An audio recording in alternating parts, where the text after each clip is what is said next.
Okay, good morning. Welcome to the Friday, July 12th, 2024 session of the California Coastal Commission. Want to welcome everybody here today, and we'll start with the roll call, please. Ms. Miller. Commissioner Aguirre. Here. Commissioner Bochco. Here. Commissioner Striplin. Here. Commissioner Eckerly. Here. Commissioner Harmon. Here. Commissioner Lowenberg. Commissioner Nuttall. Here. Commissioner Turnbull Sanders. Here. Commissioner Williams. Here. Commissioner Wilson. Here. Commissioner Rice. Here. Chair Hart. Present. Do you have a quorum? Thank you very much. All right, we'll now move to agenda changes if there are any. We do the virtual hearing procedures. Oh, I'm sorry. How do I skip things? Somehow, yeah, please. That'll be me. Good morning. This Coastal Commission meeting is occurring both in person and through Zoom. The meeting is also being webcast and can be viewed online at cal-span.org. If you have access to the internet and wish to watch or listen to the meeting only and not speak on an item, we recommend you use the CalSpan website. Those who wish to address the Commission today can do so in person through the Zoom platform or by phone. The speaker request forms may be found on the Commission's webpage.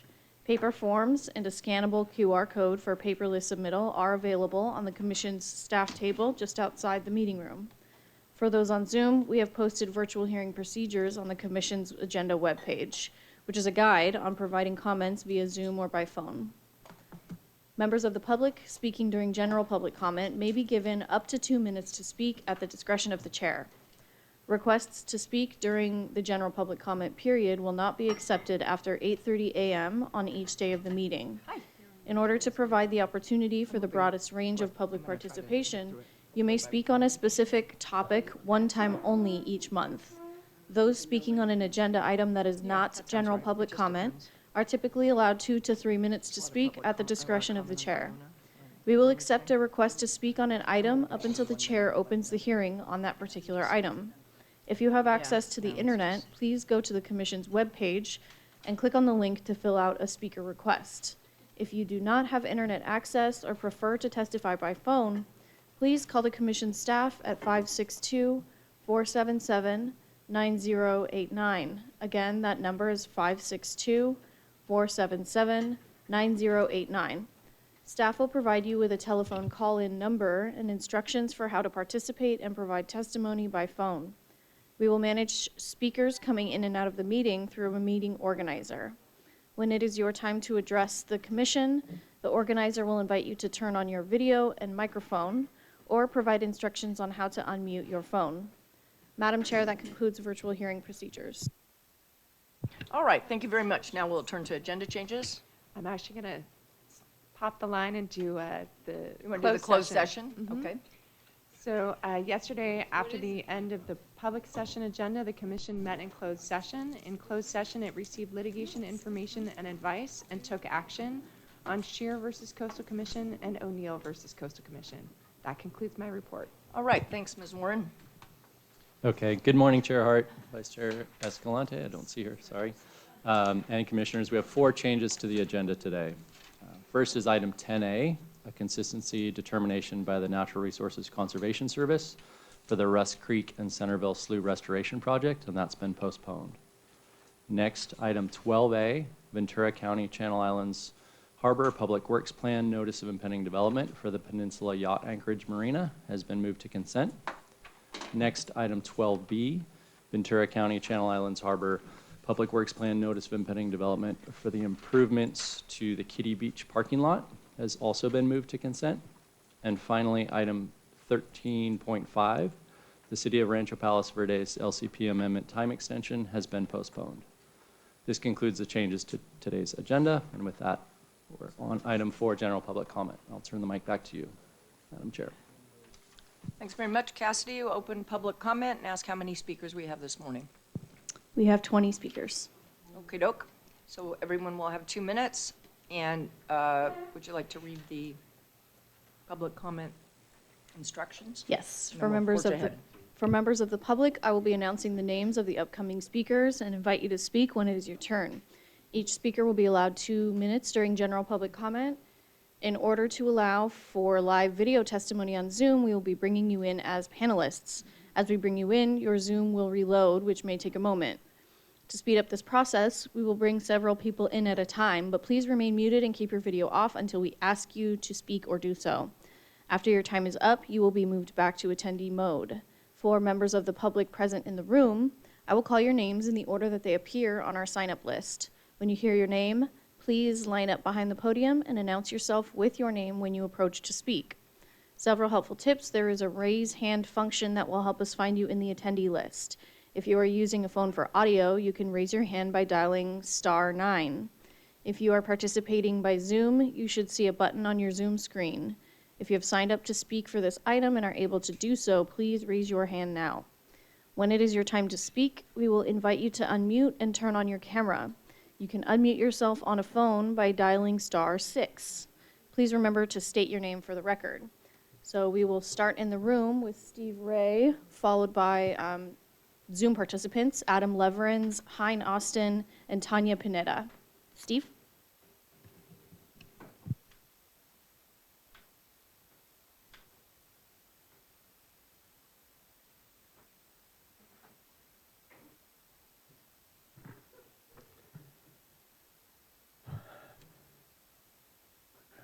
Okay. Just want to make sure the time thing is working because it's not working here. Well, good morning, Madam Chair, Commissioners, staff, and to the public at large out there. And I'm sorry not to see Andrew here with us yet, but They made it, they went on a night drive. okay. Well, it's a pleasure to be back with you for the third day in a row. I try not to speak all 3 days at the commission, but I missed last month, so I got to make up for it. So please pardon my repetition here. I wanted to talk to you this morning about an issue down in Morro Bay having to do with AB 205. AB 205 was a legislative act, Assembly Bill 205, that whose intent was to streamline the approval of energy projects throughout the state of California. Under it, the California Energy Commission is able to take jurisdiction to streamline and to approve energy projects that might actually be held up at their own local jurisdiction or through some other reason needs to move forward. And that allows them to bring those up to them and provide the final approval for that language.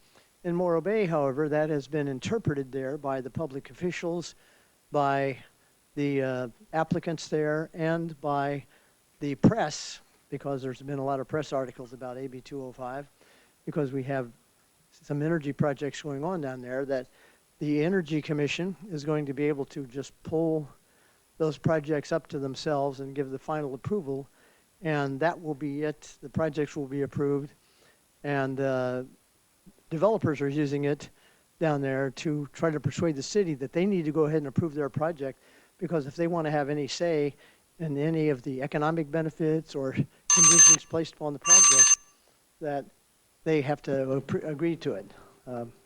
Is something wrong with the bells here? The clock is up on the screen when your 2 minutes is up.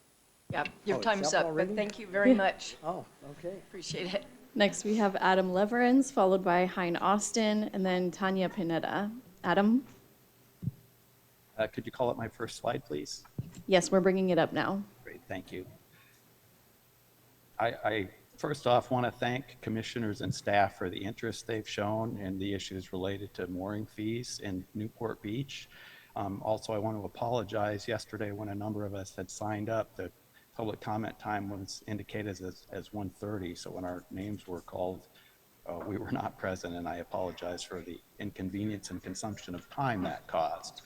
As for my slide, the first black box on the top is part of the California State Lands Act granting statute, which I imagine you're all familiar with, but it outlines that there shall be no discrimination and rates, tolls, or charges for any use or service in connection therewith regarding tide and submerged lands.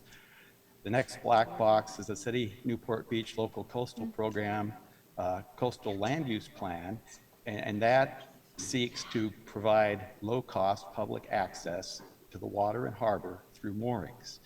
In the red box, there's an April 9th letter from State Lands Commission noting that staff had observed a significant disparity between the rates moorings and piers pay, and asking the city, noting that it was an opportune time to address that. I found out 2 months to the day later that Amrita Spencer, district manager, sent a similar letter from the Coastal Commission. That same night, there was a city council meeting, which is the final red box, and on that meeting agenda, they reset the pier rates from 55 or 56 cents to 57 cents a square foot a year. And on a later agenda item, they proposed to increase the mooring fees 300 to 500%, and their fix is that they're going to stretch it out over a period of time. The city is clearly disregarding direction from the state. Commissioner Wilson and Director Hucklebridge had some inquiries. Please ask. Thank you. Thank you. Next is Hein Austin, followed by Tanya Pineda, and then Cindy Abbott.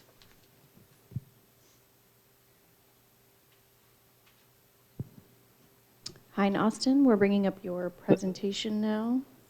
Thank you. Can you hear me? Yes. Thank you. Honorable Commissioners, my name is Hein Austin, and I'm advocating for equitability in Newport Harbor. The city of Newport Beach has a long and well-documented history of socioeconomic discrimination. For example, according to the Tidelands revenues of 23, 800 moorings generated almost 1.2 million, while 800 docks generated less than 280,000. Here's how. Notation A is a satellite image showing how little docks pay. There are 800 docks that can park 3,000 plus boats, and that contribute less than 25% of the trust revenues, as do 800 moorings with 800 boats. An online map calculator shows the highlighted area of the dock and water covers 5,400 square feet. This dock pays only $600 a year and can park 7 boats. 600 divided by 5,400 equals 11 cents per square foot per year. A big dock is allowed to create a small private marina and generate $100,000 a year in annual tax-free rent income. Notation B shows a typical 40-foot mooring. The mooring uses 1,200 square feet and must pay $6 per square foot or $7,000 a year under the new city mooring license program. Notation C shows a rate ratio between affluent docks and lower income mooring license holders. If the city was in compliance, dock to mooring rate ratio would be 1:1. Today, the dock to mooring rate ratio stands at 1:12. Under the new city license rates, the rate will jump to 1:54. You are the only ones who can challenge this socioeconomic injustice. The affluent dockers on the Harbor Commission are not open to equitability. They will say anything to get this Coastal Commission to believe that they are entitled to a 5,400% discount and profits from the Tidelands. Thank you. Thank you. Next is Tanya Pineda, followed by Cindy Abbott, and then Padma Jagannathan. Tanya. Hi, good morning, Commissioners. My name is Dr. Tanya Pineda, and I'm the Water Quality Data and Policy Specialist at Hilda Bay, an environmental nonprofit organization devoted to ensure the safety, health, and cleanliness of the coastal waters and watersheds in Greater Los Angeles. I'm reaching out today because Hilda Bay is proud to present our 34th annual beach report card on July 17. This report offers the most comprehensive and detailed look at water quality along the West Coast from Washington to Mexico, assessing trends in water quality over time at 648 different beach locations, and evaluating challenges according to levels of harmful bacteria found in the water. We are also proud to present our 6th annual River Report Card, which provides water quality grades for freshwater recreational sites in LA County that are popular with swimmers and kayakers and might also be affected by high levels of bacteria. This year, reports introduces a new format consistent with our Beach Report Card. The updated grading methodology ensures a scientifically rigorous process that aligns with state regulations. On behalf of Hill Debate, thank you again for the opportunity for coming today, and I'm looking forward to further present the results of both the Beach Report Card and the River Report Card at the next meeting with the California Coastal Commission. And we're also looking forward to continue our collaborative work towards our shared goals. Thank you. Thank you. Cindy Abbott, followed by Padma Jagannathan, and then we have James Campo and Noah Gould with a dual presentation. Cindy? Good morning, Chair Hart and members of the California Coastal Commission. I'm Cindy Abbott, a 28-year resident of Pacifica and lifelong Californian. While recognizing the need for an updated local coastal land use plan, I've personally been involved with the process here in Pacifica for over a decade. The current document, specifically the June 2024 certification draft that is being reviewed with coastal staff, still has a long way to go. The approach of Special Shoreline Resiliency Areas, SSRAs, can more aptly be described as carve-outs of the coast. They endorse the continuation of hard armoring and for new development to be protected by it. This concept, unveiled in Pacifica in December 2023, has resulted in an unusual coming together with community members with disparate philosophies for our coast, for once in resounding alignment, voicing strong concerns against the SSRAs. For 4 decades since the El Niño storms of 1983, the City of Pacifica's approach to erosion has been to dump rocks on the beach and to try and cement the dynamic moving shoreline of the Pacific Ocean. SSRAs continue these failed strategies. The work of the California Coastal Commission staff to try to find balance and adding in language to buffer the city's plan for new development and perpetual armoring along the coast is appreciated. However, the SSRA strategy as outlined creates inequity among neighborhoods in Pacifica, includes overly lenient guidelines for the City of Pacifica that would allow these detrimental carve-outs to be initiated with minimal effort, and has the broad potential to disrupt the entire Coastal Act for the sake of new development in coastal hazard zones in Pacifica. While near-term fixes are needed, this is not the approach. Please continue to protect our irreplaceable California coast and say no to SSRAs. Thank you. Padma Jagannathan, James Campo, Noel Gould. Padma? Thank you. I wanted to bring to the Coastal Commission's attention that the San Diego Bay Fair event is scheduled in Mission Bay from September 13 to 15, and that is still within the breeding season for the California lease tern. The event is like recreational boating on steroids with 75 vessels, 50 crafts ranging from hydroplanes, drag boats, water bikes, jet skis, all fueled by jet fuel, some with 2,000 horsepower engines, speeds of 200 miles per hour over 3 days on Mission Bay. So you can understand that the noise, the air, the chemical pollution, not to mention the wake energy from these boats, will have significant impact on all the birds that are residents of Mission Bay, specifically the 16,000 birds that are residing in West Key Island. And there will be impacts to eelgrass and erosion on Mission Bay. There's going to be a lot of mortality of chicks and even adult birds because of panic response and potential collisions. These kinds of events should not be permitted without environmental impact analysis being completed, but the city just grandfathered in this whole event and not taking into account the ground realities which change from season to season. So I'm requesting that the Coastal Commission work with the Coast Guard to ensure that these kinds of heavy impact events are not permitted without an environmental impact analysis that takes into account the ground realities, which in this case has 16,000 birds on West Key Island. Some of them are like black skimmers, which have extended breeding seasons well into October. Thank you so much. Thank you. Next we have James Campo and Noel Gould, and then Jim Pugh, and then Robert Roy Vanderhoek.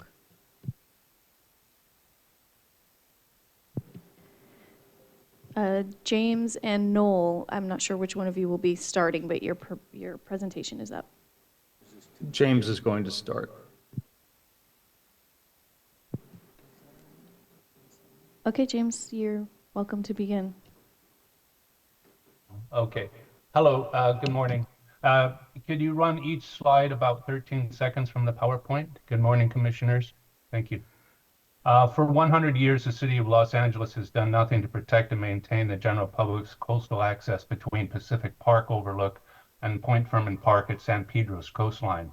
The city erected a prison-like fence approximately 50 years ago to keep the general public out, restricting public access to the coast, and has done nothing to restore the natural terrain and habitat in the open space that is presently called Sunken City. However, the fence keeps no one out of the Sunken City area who goes in there to party, trash and thrash the area, do drugs, paint up the entire hardscape on the old remaining collapsed street and the house foundations, as well as the coastal tide pools, rocks, trees, signs, and sign posts. But the taggers don't stop at that. They come and go in and out of Point Fermin Park area to the west and the Pacific Park Overlook to the east and paint up everything in those two adjacent parks. It draws many gangs in this unsupervised area, as well as the other lower levels of society, as well as unknowing tourists. The surrounding park's landscape, including trees, rocks, walls, park benches, tabletops, sidewalks, bathrooms, bandshell, and other buildings are constantly hit with paint tagging and gang messages. The community has asked for years to have the lateral access trails through Sunken City linking the Pacific Overlook Park and the Point Fermin Park, as well as coastal access to have good general public use to occupy this area. This area is a huge expanse that is safe for the public to enjoy and should be restored to its natural condition with native plants, trees, and bushes, free of slabs, foundations, and any hardscape, removing the mystique and folklore of an imagined sunken city that the druggies and paint taggers continue to control. We're requesting the Coastal Commission take control of this area immediately to protect our tide pools, restoring it to the natural coastal landscape. Thank you very much. Thank you, Commissioners. Bye-bye. Noel Gould. Good morning, Commissioners and Coastal staff and Shannon and Chair Hart. Thank you so much for your leadership. I'm a member of the Coastal San Pedro Neighborhood Council board member and also chair of the Coastline and Parks Committee, but I'm speaking today as an individual. As you can see from these photos, we have a bit of an issue here, a big problem with the constant graffiti. We have community members who are regularly painting these graffiti examples out, and the next day they're back again. So it's a really, really big problem. Point Fermin Park is a major visitor serving destination, and we have the oldest lighthouse in California celebrating 150 years this year. And we need your help. We have asked many, many, many times for help from the LAPD in the form of setting up some kind of a manned substation or something like that at the border of Sunken City right there on Paseo del Mar. And so far that hasn't happened. Funding has supposedly been allocated to restore the Sunken City Trail to lateral access, which is third in order of priority in the certified San Pedro LUP. That is still not happened. And this is the kind of thing when we used to have overnight security in the park, we had a tremendous mitigation of these kinds of problems. And the only way that we can see that that's going to be taken care of is if we've got some kind of regular presence that can manage this. And if you've had experience with this kind of thing in other areas, please, please, please dialogue with me and with others, and let's figure out a way that we can help protect our precious coast in this beautiful area. Thank you. Thank you. Next is Jim Pugh, followed by Robert Roy Vanderhoek, and then Peter Kaz. Jim? Good morning, Commissioners and staff. I'm going to speak on the same thing that Padma spoke on earlier. We hope that you'll require the city to delay the Bay Fair races on Mission Bay. They're scheduled now for September 13th through 15th, which is part of the least turn nesting season in the Bay. The race course will go between some of the least turn nesting areas and West Ski Island. West Ski Island, as Padma mentioned, has 7,000 terns nesting on it of 4 different tern species, plus black skimmers and western gulls. So this disturbance, I'm sure that you've all seen these boats. So, they move, they sub up to 140 miles per hour. The drag boats get over 200 miles an hour. The wakes, go up 20 feet high and 100 feet long. It's like a wall of water moving down the bay past these bird nesting areas. So it's just a totally inappropriate activity for this time of year. The city did not do any public environmental review, based on all the new nesting that's happened on West Ski Island. We found out about it not through the city, but through the Coast Guard marine safety alerts. So we think that that it potentially just because of the activity we had in the 4th of July in the bay, some terns were actually chicks were knocked off and were found dead in Kendall Cross Marsh. And we expect a lot more chicks to be knocked off. We expect a lot of adult birds to abandon their nest because they think that the threat is too high to their lives. So this is just a totally inappropriate activity, and we hope that you'll require the city to move it much later in the year. Thank you. Thank you. Robert Roy Vandehoek, Peter Kaz, and then Muriel Spooner.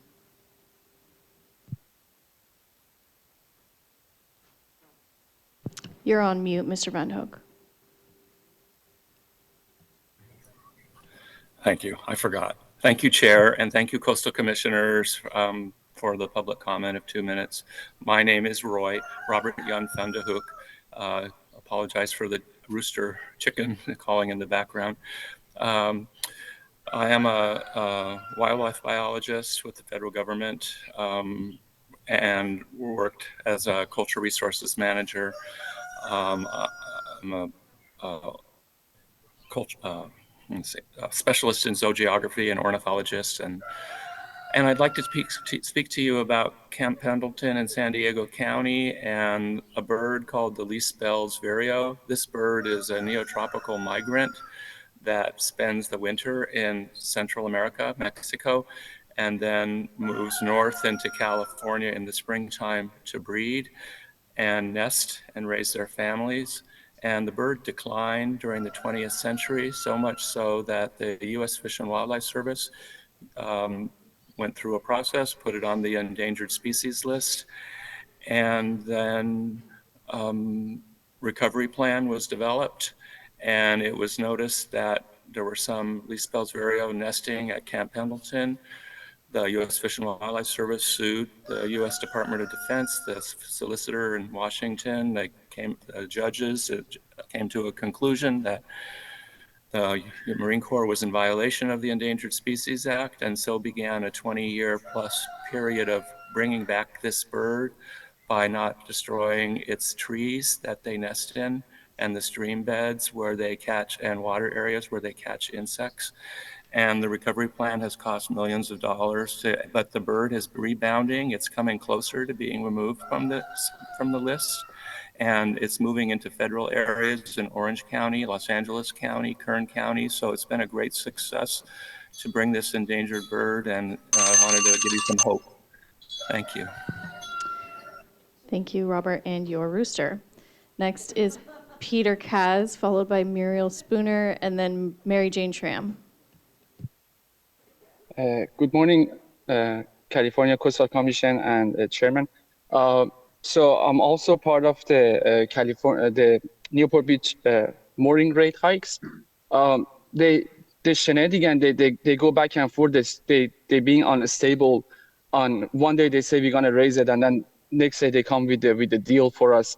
And to be honest, I think I was there before, and I sold my boat, and then I was so scared that I also sold my mooring. And then they gave us a new deal, and then I jumped back and yesterday bought another mooring to just secure a mooring to have it there. And I just want you guys to please talk to them and make sure to be more stable. And to be honest, I've been so exhausted, I've been so emotional, and I quit my job, and I was thinking to become a homeless. I mean, I didn't want to contribute to the city. I didn't want to contribute to the place that cause discrimination, and they have backdoor deals. And I would like to see also the dock owners or people have dock, they pay their own fair share as well. And I would like to you guys work with them and open a dialogue with them and why they are not paying as much as the mooring people, the mooring permittee. I just want to also thank you guys for working. And it's we as a mooring permittee or people, we kind of addicted to the water. That's our medication. That's our when we get emotional when we go on the water, we feel like at peace. We feel safe. So please don't let them or anybody to take us that away from us. And it's very hard. Now I'm trying to go back to work and get a job again, and hopefully it won't happen again. It's just mind-boggling. They come and tell you something in your face. Like last year, they told us we're never going to raise, and then a couple of months later they're going to raise, and then now they give us a deal. What's next? Thank you. Thank you. Next is Muriel Spooner, followed by Mary Jane Schramm, and then Lydia Ponce. Yes, hi, thank you. This is Muriel Spooner from San Diego. I'm thanking you for this opportunity to comment on protecting our nesting seabirds in Mission Bay from firework displays. And I'm respectfully requesting that the coastal development permit for SeaWorld's fireworks be revoked immediately to protect the 16,000 plus tern species that are nesting on West Key Island and the California least terns nesting in multiple Mission Bay locations. The acute effect of the fireworks is panic flying during and after firework displays, with the disastrous aftermath of dead adults, chicks, and eggs washed to an opposing shoreline. The long-term effects are pollution to the bay and surrounding areas that include heavy metals and perchlorate, a known thyroid disruptor. Debris from the exploded fireworks add microplastics to the water and soil. The harmful effects of microplastics are well documented, and any contribution to this problem should be stopped. People may be cautioned to stay out of the water post fireworks, but that's not an option for the birds, creating potential exposure to these toxic substances. Other harmful emissions are large amounts of particulate matter, black carbon, nitric oxide, sulfur dioxide. These linger in the atmosphere for days and weeks. These emissions are harmful to individuals living with chronic asthma and other respiratory illnesses and can exacerbate their disease. The permit required initial monitoring and water sampling testing. Decades later, there's now long-term exposure to these pollutants, and the dynamics of the bay have changed. Information gathered then is now outdated. The recent fireworks displays were launched from land on Fiesta Island rather than a barge, as described in the permit, adding the risk of igniting a fire to the effects, and is not compliant with the original permit. As a resident of Pacific Beach for more than 25 years, my neighbors and I are subjected to nightly barrage of these fireworks during the summer, especially the 3rd and the 4th, July 3rd and 4th. These fireworks distress my neighbors, who are dog owners, those with PTSD, and others that are adversely affected by the noise and toxic emission. They are even more upset by the number of dead birds and displaced eggs documented after the fireworks this year. Please take action now to prevent further harm to these splendid birds. Thank you. Thank you for your time, commissioners. Next is Mary Jane Schramm, followed by Lydia Ponce, and then Leslie Honda. Mary Jane. Good morning, commissioners. Mary Jane Schramm for the Marin Audubon Society. I promise no mice today. This concerns the impending seasonal closure of the Fish and Wildlife Service field station on the Farallon Islands. Due to nationwide wildlife refuge budget cuts, as of April 1 next year, the service must cease funding the field station. Next slide. For over 50 years, their partner, Point Blue Conservation Science, has done seabird, shark, marine mammal, and other scientific investigations year-round. This cost cut will permit only seasonal island presence with impacts on vital climate change and other conservation work affecting wildlife, our welfare, and our economy. Next slide. Year-round data enables scientists to detect subtle ecological shifts that act as climate signals, such as endangered humpback whales arriving earlier each year. They track changes in the white shark population, and sharks are important apex predators that keep in check sea lions that feed on endangered salmon. Seabird nesting success informs projections for later season salmon runs, so agencies can determine which fisheries to open or close and limits on take. Next slide. From the island's lighthouse summit, scientists detect concentrations of endangered whales near shipping lanes, triggering Coast Guard alerts to mariners to prevent deadly ship strikes. and unattended, the islands are vulnerable to trespassers who could vandalize equipment, including the state's own new earthquake early warning system sensor. Next slide. If this commission can in any way support or endorse keeping the Farallon Islands field station operational year-round, we would sincerely appreciate your support. Thank you.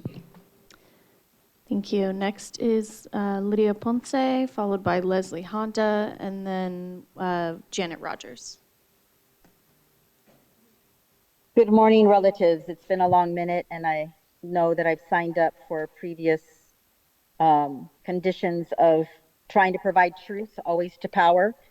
My name is Lydia Ponce, and I live on the unceded territory of the Tongva people known as Sagna, known infamously as Venice Beach. Truth to power, what you're looking at is the 811 Oceanfront Walk. Next photo, please. These units were presented to you, and people lied to you and continued to keep their lies close to their heart. No truth offered. These have been shut down for several years. I've lost count. I think my daughter was still in high school 9 years ago. No, 14 years ago. Next photo, please. Next photo, please. There's a parking lot. There are the gas meters that showed and proved that there are 10 apartments, 10 units. George Francisco and his ilk of the Venice Chamber of Commerce lied to you. And then they tried to put the jacket of snitch or tag the jacket of lies as being me as an indigenous person or anybody who spoke to these matters. But right now, I just want to offer in my last minute, who can afford the truth? Who can afford the truth? People who have divided and conquered in the last 500 years on the terms of the Brown Act currently in 2024 in terms of agendas and minutes. In-depth research is lacking because you would have realized that there were 10 units and some of those should have been affordable. Those units afforded and promised to the Venice community, not to me. So who can afford the truth and continue with the lies? Because we're not afraid of change, dear Commission. We are not afraid of change. It's when it comes at the expense of and only benefits select few. It comes at the great expense of the mass of brown and black relatives, and the neighbors are disappearing as I speak. So please help us. Reach out if you need support and information. Robin Rudisil has been the warrior of truth, and thank you for your time. I just know that we share this in common. We want to protect the coastal access for everyone. Next is Leslie Honda, and then we have 5 more speakers after Leslie, starting with Janet Rogers. Can you hear me? Yes, go ahead. Honorable Commissioners and the general public, my name is Leslie Honda, the lead ornithologist at San Diego Audubon.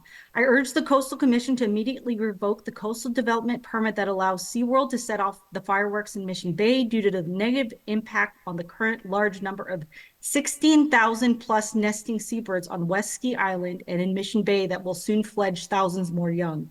As shows are planned nightly until August 11th, coinciding with the remainder of seabird breeding season, we ask the Commission to stop the fireworks show immediately to reduce further impact on breeding seabirds in Mission Bay. Also, as the fireworks are detonated from Fiesta Island, SeaWorld is in violation of the SeaWorld Master Plan Agreement with the Coastal Commission. Next slide, please. I've spoken before the Commission about the negative impact of fireworks on seabirds, which could cause egg mortality, result in chick vulnerability to avian predators, or complete nest abandonment. Before, during, and after the July 3rd and 4th fireworks in Mission Bay, I observed negative impacts. The behavior of adult terns confirmed by a study by Hawkstra 2024 that large-bodied birds displayed a stronger response than communities of small-bodied birds to fireworks. During the show and an hour after the shows ended, the adult birds continued to frenetically fly around West Ski Island in the dark. Additionally, 7,000 terns responded to the fireworks with panic flights with huge flocks in the air over an hour after the show ended. As flying is energetically expensive, these breeding seabirds wasted valuable energy during the sensitive time as adult birds need to forage for food and provision young. Next slide, please. Finally, on July 6th, consistent with the tidal cycle post July 4th show, adult and chick tern carcasses and eggs washed up on the shore of Kendall Frost Marsh. As fireworks in Mission Bay cause harm to nesting seabirds, violating the Migratory Bird Treaty Act, I strongly urge the Coastal Commission to immediately revoke the coastal development permit. Thank you for your time and consideration.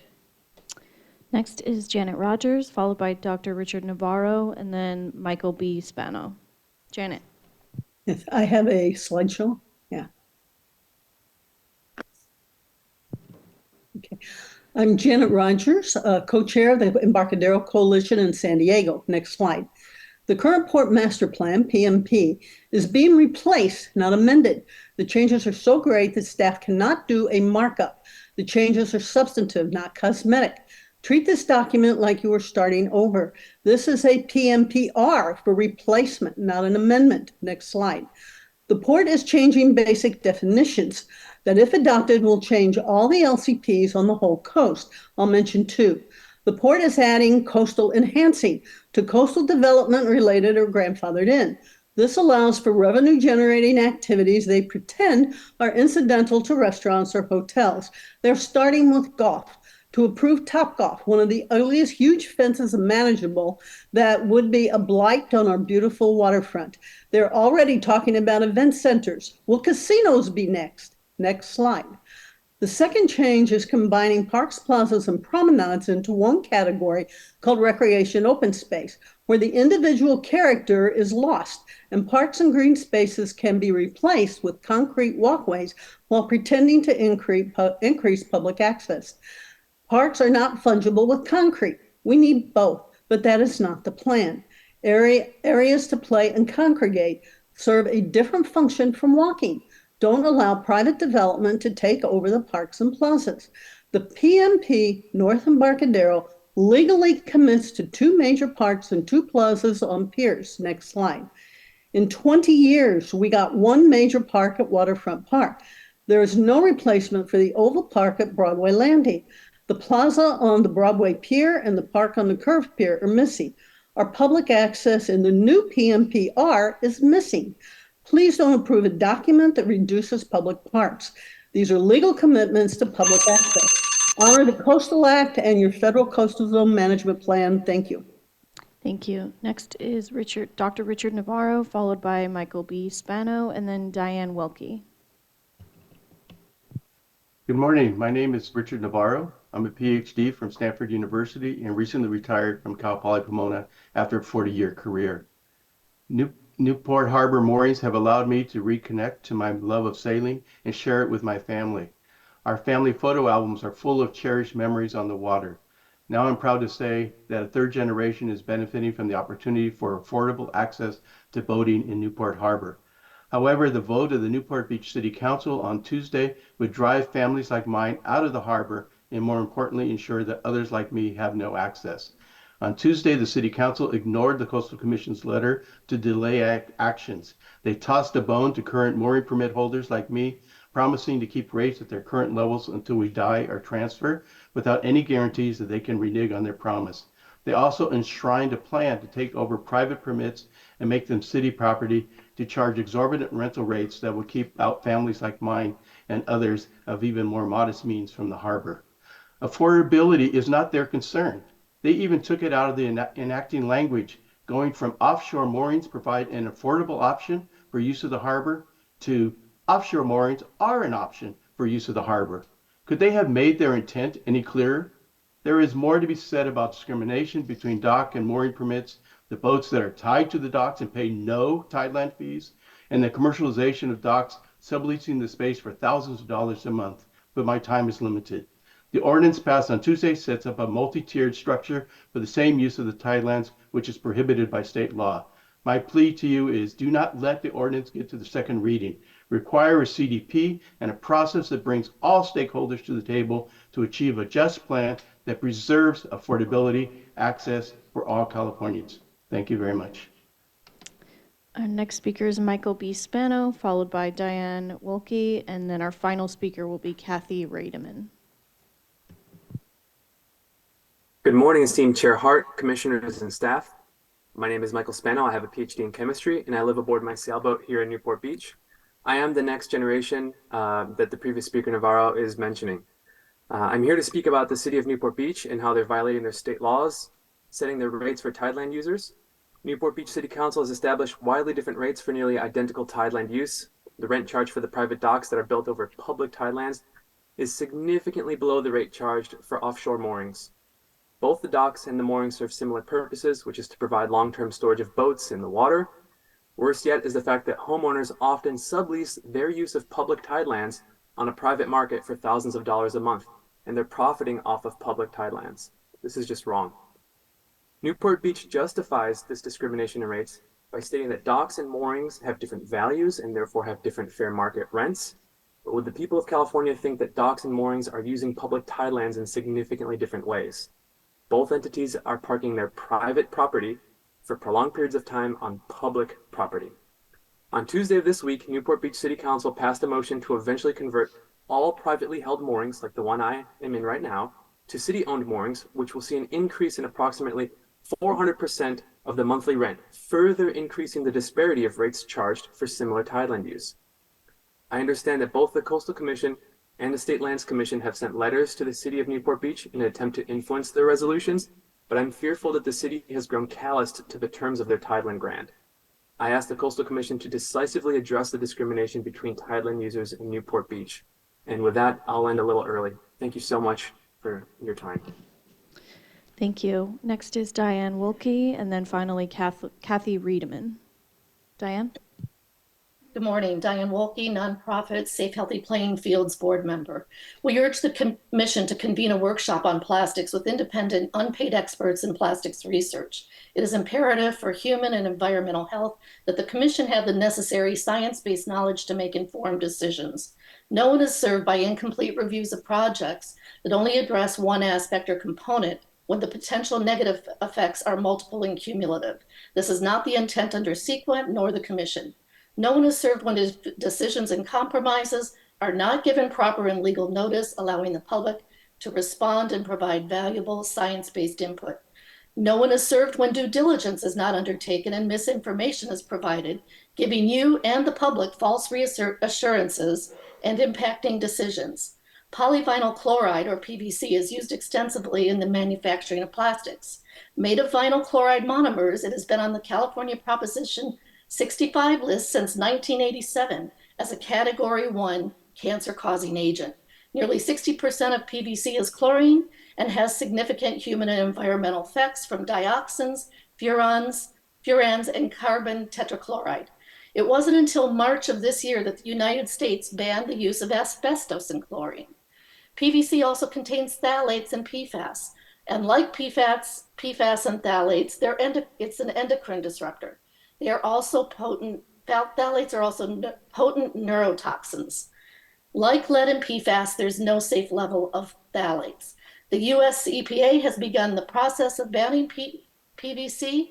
Polyurethane is the most widely produced and discarded petrochemical plastic made. It's what plastic bags, straws, and synthetic turf and more are made from.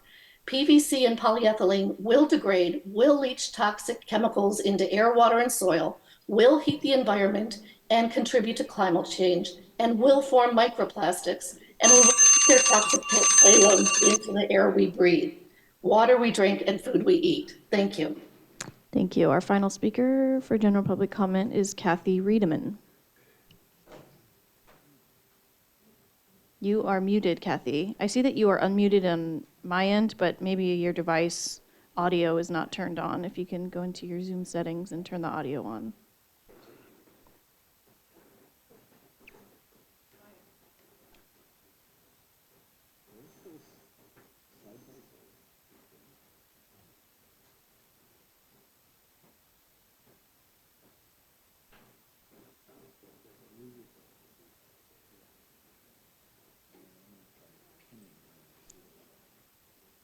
Yeah. Maybe the audio on your device is muted. You can hear me, right? Okay. I mean, does she realize at the bottom of her Zoom screen that there's a Well, she's mute? unmuted on the Zoom. She's unmuted on the Yeah. Zoom, so there's something wrong with the computer. Okay. Yeah, I'm so sorry, sorry. Kathy. Thank you for your attempt, and maybe we'll hear from you next month. So sorry. All right, does that complete the general public comment? All right, great. Thank you very much. I'll turn to the commission and ask if there are any comments or questions with regard to general public comment. I have a question, a couple questions. Commissioner Aguirre? Thank you, Madam Chair, and thank you to everyone who came out and gave comment. Regarding the fireworks in Mission Bay, are those nightly? Do we know if those are nightly or just the 4th of July?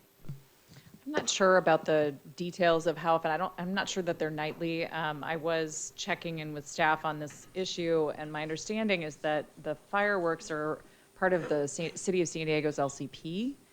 There's a LCP policy in there that allows them to do those fireworks.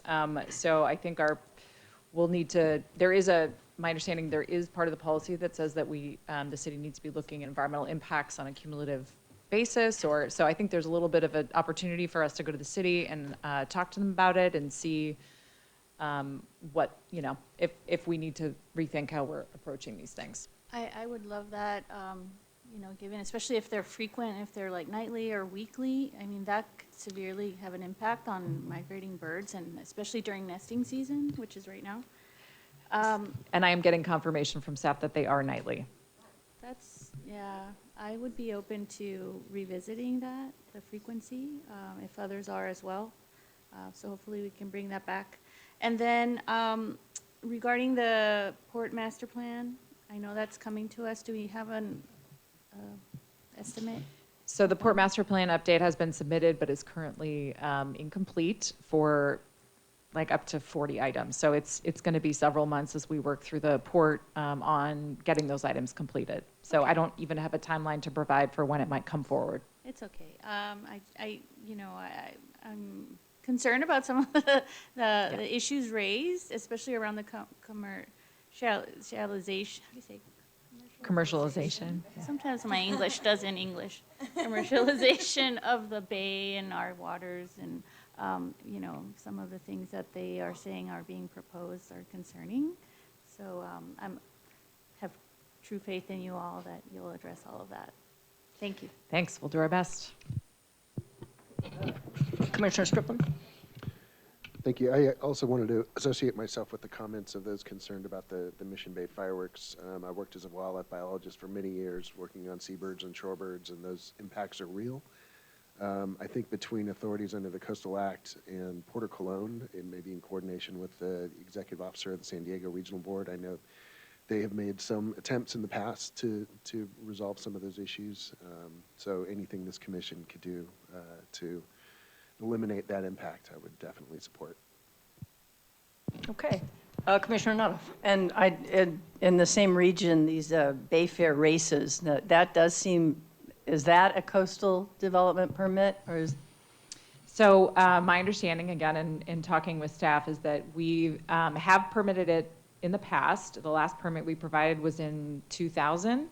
And then we have exempted as a temporary event those races since then, because they've operated in the same way as the permit, and so it's qualified for an exemption. So I think it's appropriate at this point to maybe revisit, take another look next year, and assess. I think it's too late for this year, because I think it was scheduled for September, but for next year. It could be part of this general conversation about Right, safety. exactly. Take Bay. another look. I think there's been some changed circumstances with new birding, nesting areas and things of that nature. So it sounds like it's an appropriate time to take another look. Thank you. Okay, I have a couple comments. I just want to also associate myself with the concern with regard to nightly fireworks. That's just, I can't imagine the impact on wildlife in that area, but it's significant. Also on the Newport Beach situation, to me, it's just such a clear environmental justice violation with the disparity in what's being charged for the docks versus the mooring. I understand you sent a letter. Sounds like it was not, did not have an impact on the vote. What is your plan now? So maybe first, if you'd like, I do have Marina Spencer available we did the research and figured out what the city did approve. She can provide a very fast update on what the city approved this week, in addition to a high level of what our letter was, and then we can talk about. Yeah, that'd be great. Dr. Huckabridge, before we go to that, with regard to the situation with the graffiti, which has just been brought to our attention for the first time, at least in my memory, is that even something within our jurisdiction, or is there anything that can be done about that? I need to look further into that. I am a little familiar with the situation. Unfortunately, Carl isn't available today. He knows much more about it. So I need to look into that, and then we can get back to you with Okay. additional information about the history in our jurisdiction, things of that nature. Okay, that'd be great. So I'll look forward to that. Ms. Spencer, is it? Yes, Amrita, are you available? Yes, I'm here. Yes, so as you know, staff understands it, the Newport Beach City Council had their meeting on July 9th, and the council at that time approved what the city outlined in their staff report as an alternative recommendation regarding the mooring rates. So the city council approved, the higher, more market rate mooring rates with a few caveats. The first is that for existing mooring permittees, they would be allowed to continue to pay the mooring rates that they are currently paying right now, and that would, be allowed with, annual CPI increases until such time that their mooring is either relinquished or transferred. And so the city staff report goes into a little more detail about, stipulations for transfers.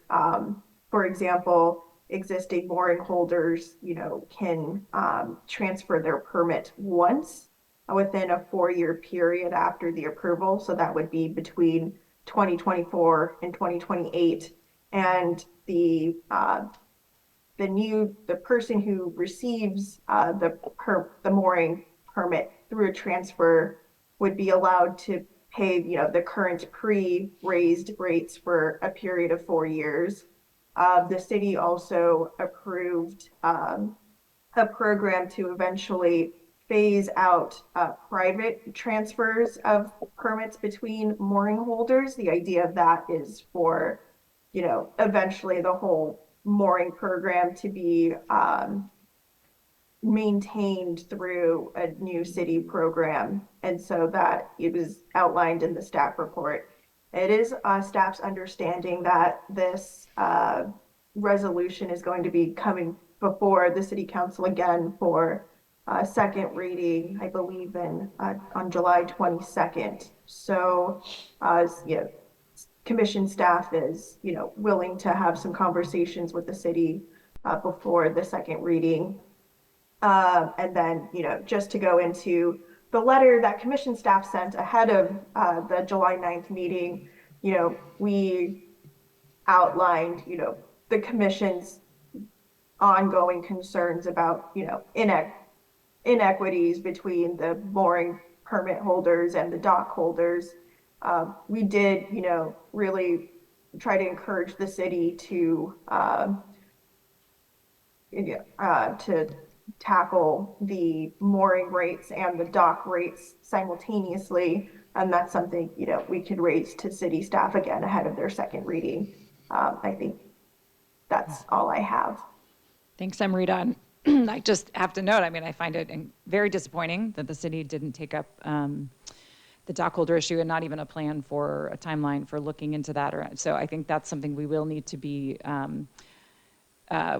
working with state lands. I know that's a concern of theirs to figure out a plan forward. We will be talking with the city and then evaluating other options.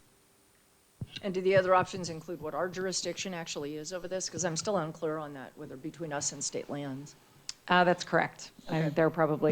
There are options. We have to figure out what they are, and we'll be back to you with those. Okay, I'll look forward to that. So the second reading is when again, Ms. I Spencer? believe it was July 22nd. Okay, so it'll be prior to our next meeting. Okay, thank you very much. Appreciate that. All right, seeing no one else that has any comments in response to general public comment, we'll move on to item 5A, administrative permits. Are there any speakers on this item? Just one available for questions. Okay, do any commissioners wish to remove the item? All right. Seeing none, the administrative calendar is approved, and we'll move on to the consent calendar. I don't think there's anything under number 6, so we'll move on to the items removed from the regular calendar, and that will be you, I believe, Mr. Tufel. Okay.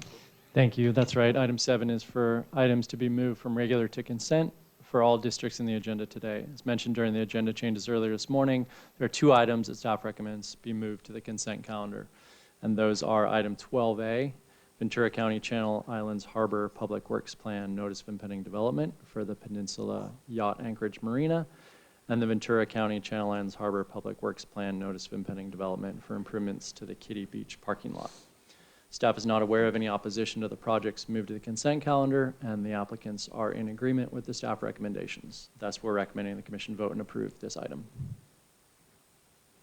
All right, thank you very much. Are there any speakers? No speakers. Any ex partes? Any comments? Do 3 or more commissioners object to, I'm sorry, I'm like, move to the next thing. Is there a motion on the I'll move consent consent. calendar? Second. All right, we have a motion, a second. I believe we need a roll call vote, given that Commissioner Harmon's on Zoom. Commissioner Aguirre. Yes. Aguirre, yes. Commissioner Bochco. Yes. Bochco, yes. Commissioner Striplin. Yes. Striplin, yes. Commissioner Harmon. Yes. Harmon, yes. Commissioner Lowenberg. Yes. Lowenberg, yes. Commissioner Natoff. Aye. Natoff, yes. Commissioner Rice. Yes. Rice, yes. Commissioner Turnbull Sanders. Yes. Turnbull Sanders, yes. Commissioner Uranga. Aye. Uranga, yes. Commissioner Wilson. Yes. Wilson, yes. Chair Hart.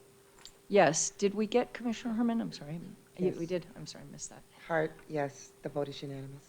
Thank you very much, Ms. Miller. All right, we'll now turn to Energy, Ocean Resources, and Federal Consistency. Deputy Director's report. Thank you. That's item 8A. We have 1 negative determination to report, as well as 1 emergency permit, and that's for inspection and repair to a high-pressure natural gas pipeline within a road right-of-way in Santa Barbara County. In addition, we have 2 immaterial amendments for your consideration today. We received several emails on these items registering opposition. The first immaterial amendment is for the placement of air vent covers on some of the waste storage canisters at the San Onofre Nuclear Generating Station's independent spent fuel storage installation. The purpose of the project is to prevent wind-blown rain from entering the air vents. The objections raised to this project allege that the covers would limit the cooling provided by the vents, would prevent ongoing radiation monitoring, and would affect the structural integrity of the canisters, and that this needs to be reviewed by the Nuclear Regulatory Commission. We've evaluated each of these claims and confirmed that the proposed covers would not adversely affect the integrity of the canisters or the cooling systems. We've also been in contact with NRC staff, some of whom have joined via Zoom this morning in case of questions, and have confirmed their determination that NRC review is not required for this work. As such, we continue to recommend the Commission approve this immaterial amendment. All right, thank you. Is there any speakers on this item? Yes, we have 1 speaker and 3, as Cassidy said, available for questions. All right. Chair Hart? Yes. If I can just describe the second amendment, and then Okay, we can cover sure. the speakers for all of them. All Thank right, you. sounds good. That second amendment is also for the Songs facility and would help ensure that Southern California Edison's ongoing maintenance of the public access walkway at the seaward edge of the facility remains active. The objection raised to this project appears to mistakenly interpret the purpose as allowing Edison to cease these maintenance activities, the opposite of what is actually proposed. As such, we continue to recommend approval of this immaterial amendment as well. Thank you, Chair. All right, thank you very much. Is the speaker on, 1 speaker on all of these items? Correct, yes. All right. Philip Musakis is in as a panelist. Philip. And he'll have 2 minutes. Good morning. Good morning, Madam Chair and everyone. I'm actually here to make a comment on the Tijuana sewage issue. Is this the right time to do Okay, that? no, we're going to move to that next. So do we have any Sure. speakers on the Deputy Director's report? Thank you. No, Philip was the only one signed up for that. Okay, thank you very much. All right, bring it back to the commission. Ask if 3 or more commissioners object to any item on the Deputy Director's report. Seeing none, the commission concurs with the Deputy Director's report, and we'll move on to the next item. the informational update. Thank you, Chair. That's item 8A, our monthly update on the Tijuana River pollution crisis. I have a short update today and a bit of positive news to report. Following the Commission's request in May, we coordinated with Chair Hart to prepare and send a letter on her behalf to the City and County of San Diego regarding the breach of Smuggler's Gulch Containment Channel. This letter went out a couple weeks ago, acknowledging the City and County's efforts to bring the channel back into service and encouraging them to expedite completion of the work, use it as an opportunity to augment the integrity and resiliency of the channel and berm system, and also to develop a plan to address the extensive amount of contamination and debris left behind in the areas that flooded as a result of the berm breach. I was informed yesterday by the director of the City of San Diego Stormwater Department, the staff leading the repair effort for the city, that they have now mobilized equipment and material to the site and are now ready to begin the work. It's anticipated to take 1 to 2 weeks as soon as the flows in the channel return to a safe level. Our expectations are that the work will be completed by the end of the month, finally drawing a close to a situation that's been ongoing since the beginning of the year and significantly exacerbated public and environmental health issues in the Tijuana River Valley and surrounds. That concludes my update. Yeah, that's really good news. Thank you so much, Cassidy. It's just a really horrible situation. Commissioner Aguirre? Thank you, Madam Chair, and thank you, Mr. Tufo, for all the work and for your letter, Madam Chair. I have a few slides before I begin. So also lots to report on my end. On June 20th, I attended a binational meeting in Tijuana, Mexico to discuss the progress of the rehabilitation of the San Antonio de los Buenos treatment plant. The U.S. delegation to Mexico was comprised by federal and local elected and appointed officials, including Congressman Juan Vargas, Congresswoman Sarah Jacobs, IBWC Commissioner Heener, county staff, Councilmember Duncan from the city of Coronado, and myself. The San Antonio de los Buenos treatment plant will have advanced secondary treatment to meet Mexican Clean Water Act standards and will have a total cost of $33.3 million. Recently, President AMLO has stated in a national press conference that the project will be completed by September 30th. Next slide, please. The plant will include a distributing tank, primary sedimentation tanks, a biological reactor, secondary sedimentation tanks, aerobic digesters, and sludge compactors before it's treated with additional chlorine and discharged into the ocean. Furthermore, there are also efforts to replace the Matadero Canyon collector by Mexican officials. The Matadero Canyon is a tributary of the Tijuana River, which on the U.S. side is called Smuggler's Gulch, and it is the area that Mr. Tufo was referencing right now. So that is completed, has a 20% completion of that project, and it is expected to be completed before the end of this administration. Next slide. The San Antonio de los Buenos treatment plant will treat 25 million gallons of wastewater from the city of Tijuana. That is the goal. But what it will not do is treat any of the diverted Tijuana River flows. So once the San Antonio de los Buenos treatment plant is completed, it will be meeting Clean Water Act standards, as I mentioned earlier. But anything that's diverted over there by the Tijuana River will not be treated. So that area still remains an area of concern. On June 25th, the County Board of Supervisors of San Diego County approved a policy led by Supervisor Tara Lawson-Remer and directing county staff to meet with the Imperial Beach Task Force, which has been established with researchers from San Diego State University and Scripps Institution of Oceanography.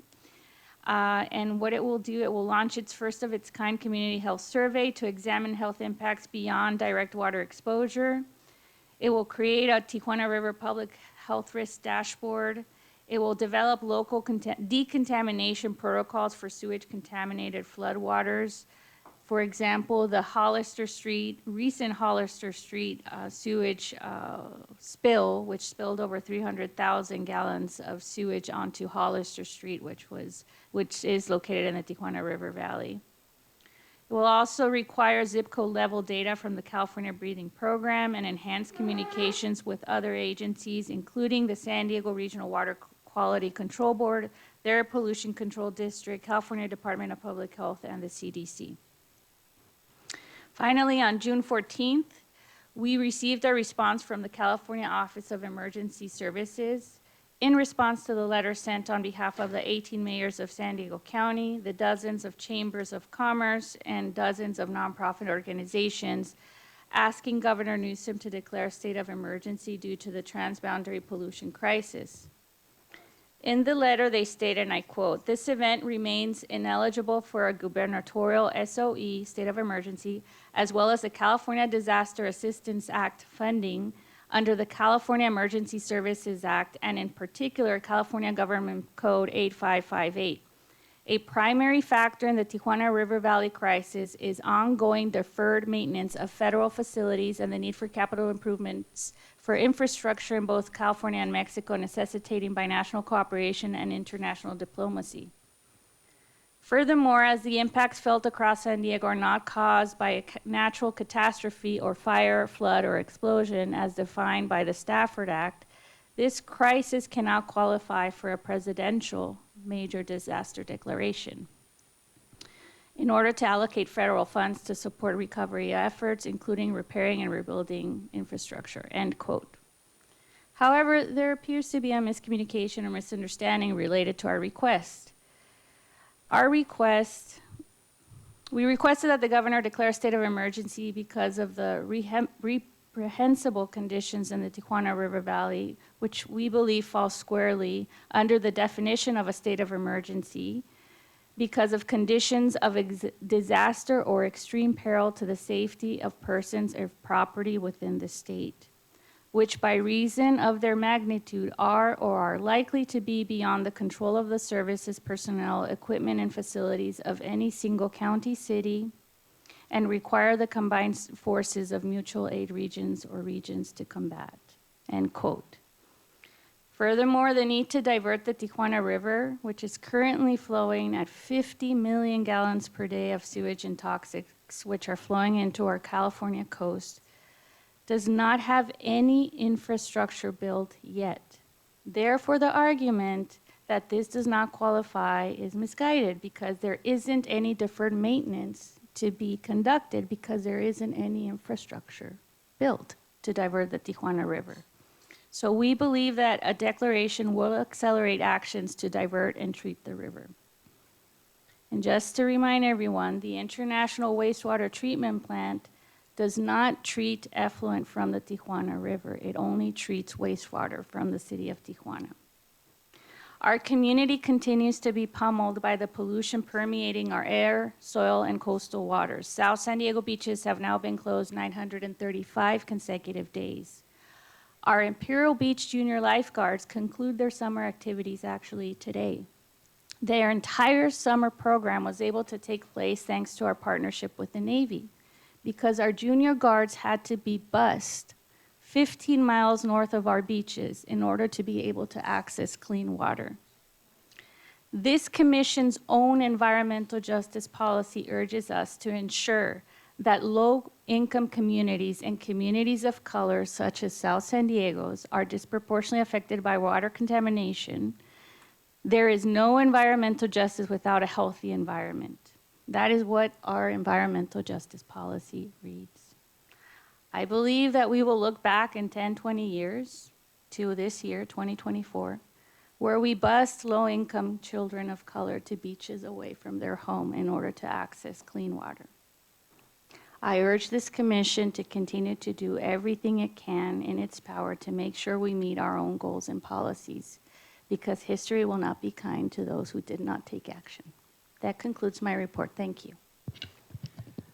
Thank you so much, Commissioner Aguirre, for your report, which was so moving, but also just for your nonstop efforts. We're so grateful to you.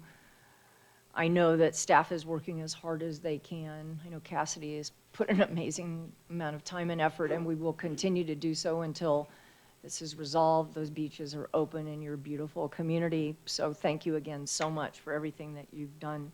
All right, we have a speaker on this item, I believe.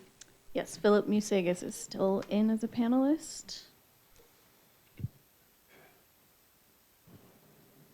I am here. Can you all hear me? Yes. Okay, great. Thank you. Good morning, everyone. Good morning, Madam Chair. Just start my video. Thanks for your patience. I just have a few quick updates. I would like to start, I'm sorry, I'm Philip Musagas. I'm the Executive Director of San Diego Coastkeeper. Would just like to start my comments by supporting and reinforcing everything that Commissioner Aguirre just talked about. We share her concerns and her efforts, and we have huge appreciation for her work in Imperial Beach and the entire cross-border area. And also want to thank the Commission and the Commission staff for the work on the pilot channel issue that Cassidy mentioned. It sounds like the letter and your attention to the matter helped expedite the resolution of that, or hopefully the resolution in the next few weeks. So we're very happy to see that that particular situation move forward. I just want to share Coastkeeper's concerns on a couple of other issues related to the International Boundary Water Commission and the South Bay plant. We are also aware of a continuing flow of raw sewage, approximately 1 million gallons per day, from the Goat Canyon collector, which is also a facility or structure managed by IBWC and is part of their Clean Water Act permit. Goat Canyon continues to release about 1 million gallons a day of raw sewage. I've been there myself personally about 10 days ago, and it's literally a river of polluted water flowing from the Mexican border and into the Tijuana River and the valley and out into the ocean. So the Smuggler's Gulch is improved, but Goat Canyon is an ongoing problem. I also just want to mention that IBWC has failed to meet requirements from the San Diego Regional Water Board under a time schedule order, and the Hollister pump station, which was mentioned, is still down and is contributing to the pollution in the valley. I just conclude by mentioning that, I'm sorry, could I have maybe 15 seconds? Yes, go ahead, please conclude Thank your you. remarks. Sorry, I'll keep it short. I just wanted to provide an update on Coastkeeper and Coastal Environmental Rights Foundation's lawsuit under the Clean Water Act. Our suit is moving forward. We have a hearing with the judge tentatively scheduled for the middle of August, and we are dealing with some motions to dismiss by Veolia, the operator of the plant, and some motions from the Department of Justice to delay our case until the fall, which we are opposing. So our case is moving forward. We have strong claims related to the South Bay plant's violation of its permit. So thank you for the extra time. I just wanted to provide those updates. And if I could conclude by requesting that the Coastal Commission consider either writing a letter to IBWC or requesting that they attend next month's meeting and provide an update on their status of compliance with their Clean Water Act permit. Thanks again for the extra time. Thank you very much. All right, any response to public comment? Nope. All right, so that concludes that item, and we will now move forward with item 9A, coastal permit application. Thank you. And I'll be inviting our lead planner for offshore wind, Holly Wire, to provide the staff presentation for this item.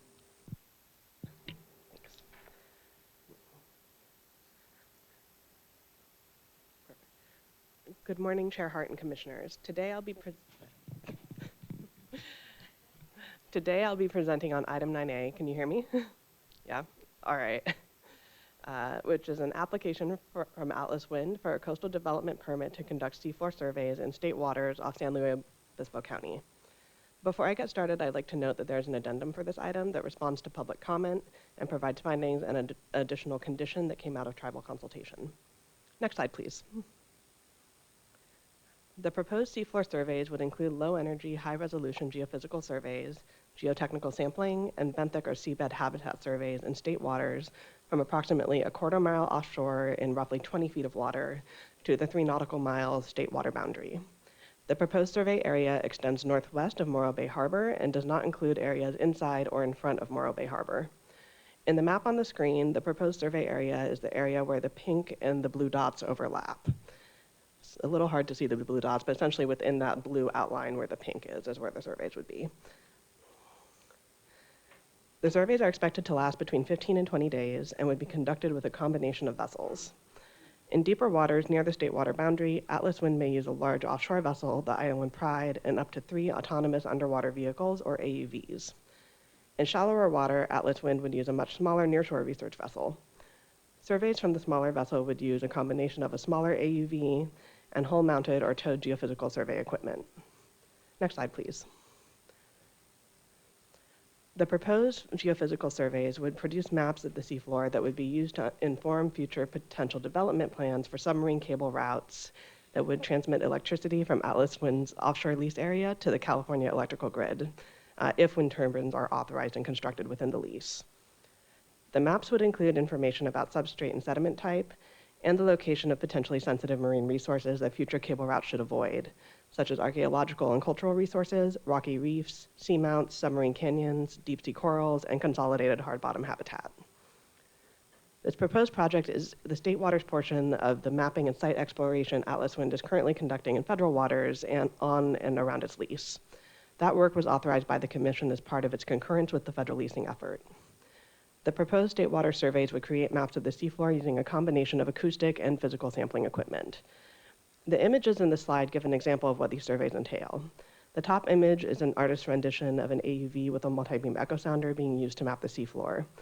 The high-frequency sound from the instruments helps create maps like the one below of the submarine canyon in Monterey Bay. This colored map is a composite of multi-beam echo sounders and side-scan sonar, similar to the equipment that's proposed by Atlas Wind. The data that created this map was collected as part of a U.S. Geological Survey California Seafloor Mapping Program. Next slide, please. The State Lands Commission has overseen and permitted low-energy offshore geophysical survey activities like those proposed to be used by Atlas Wind in California state waters for many decades.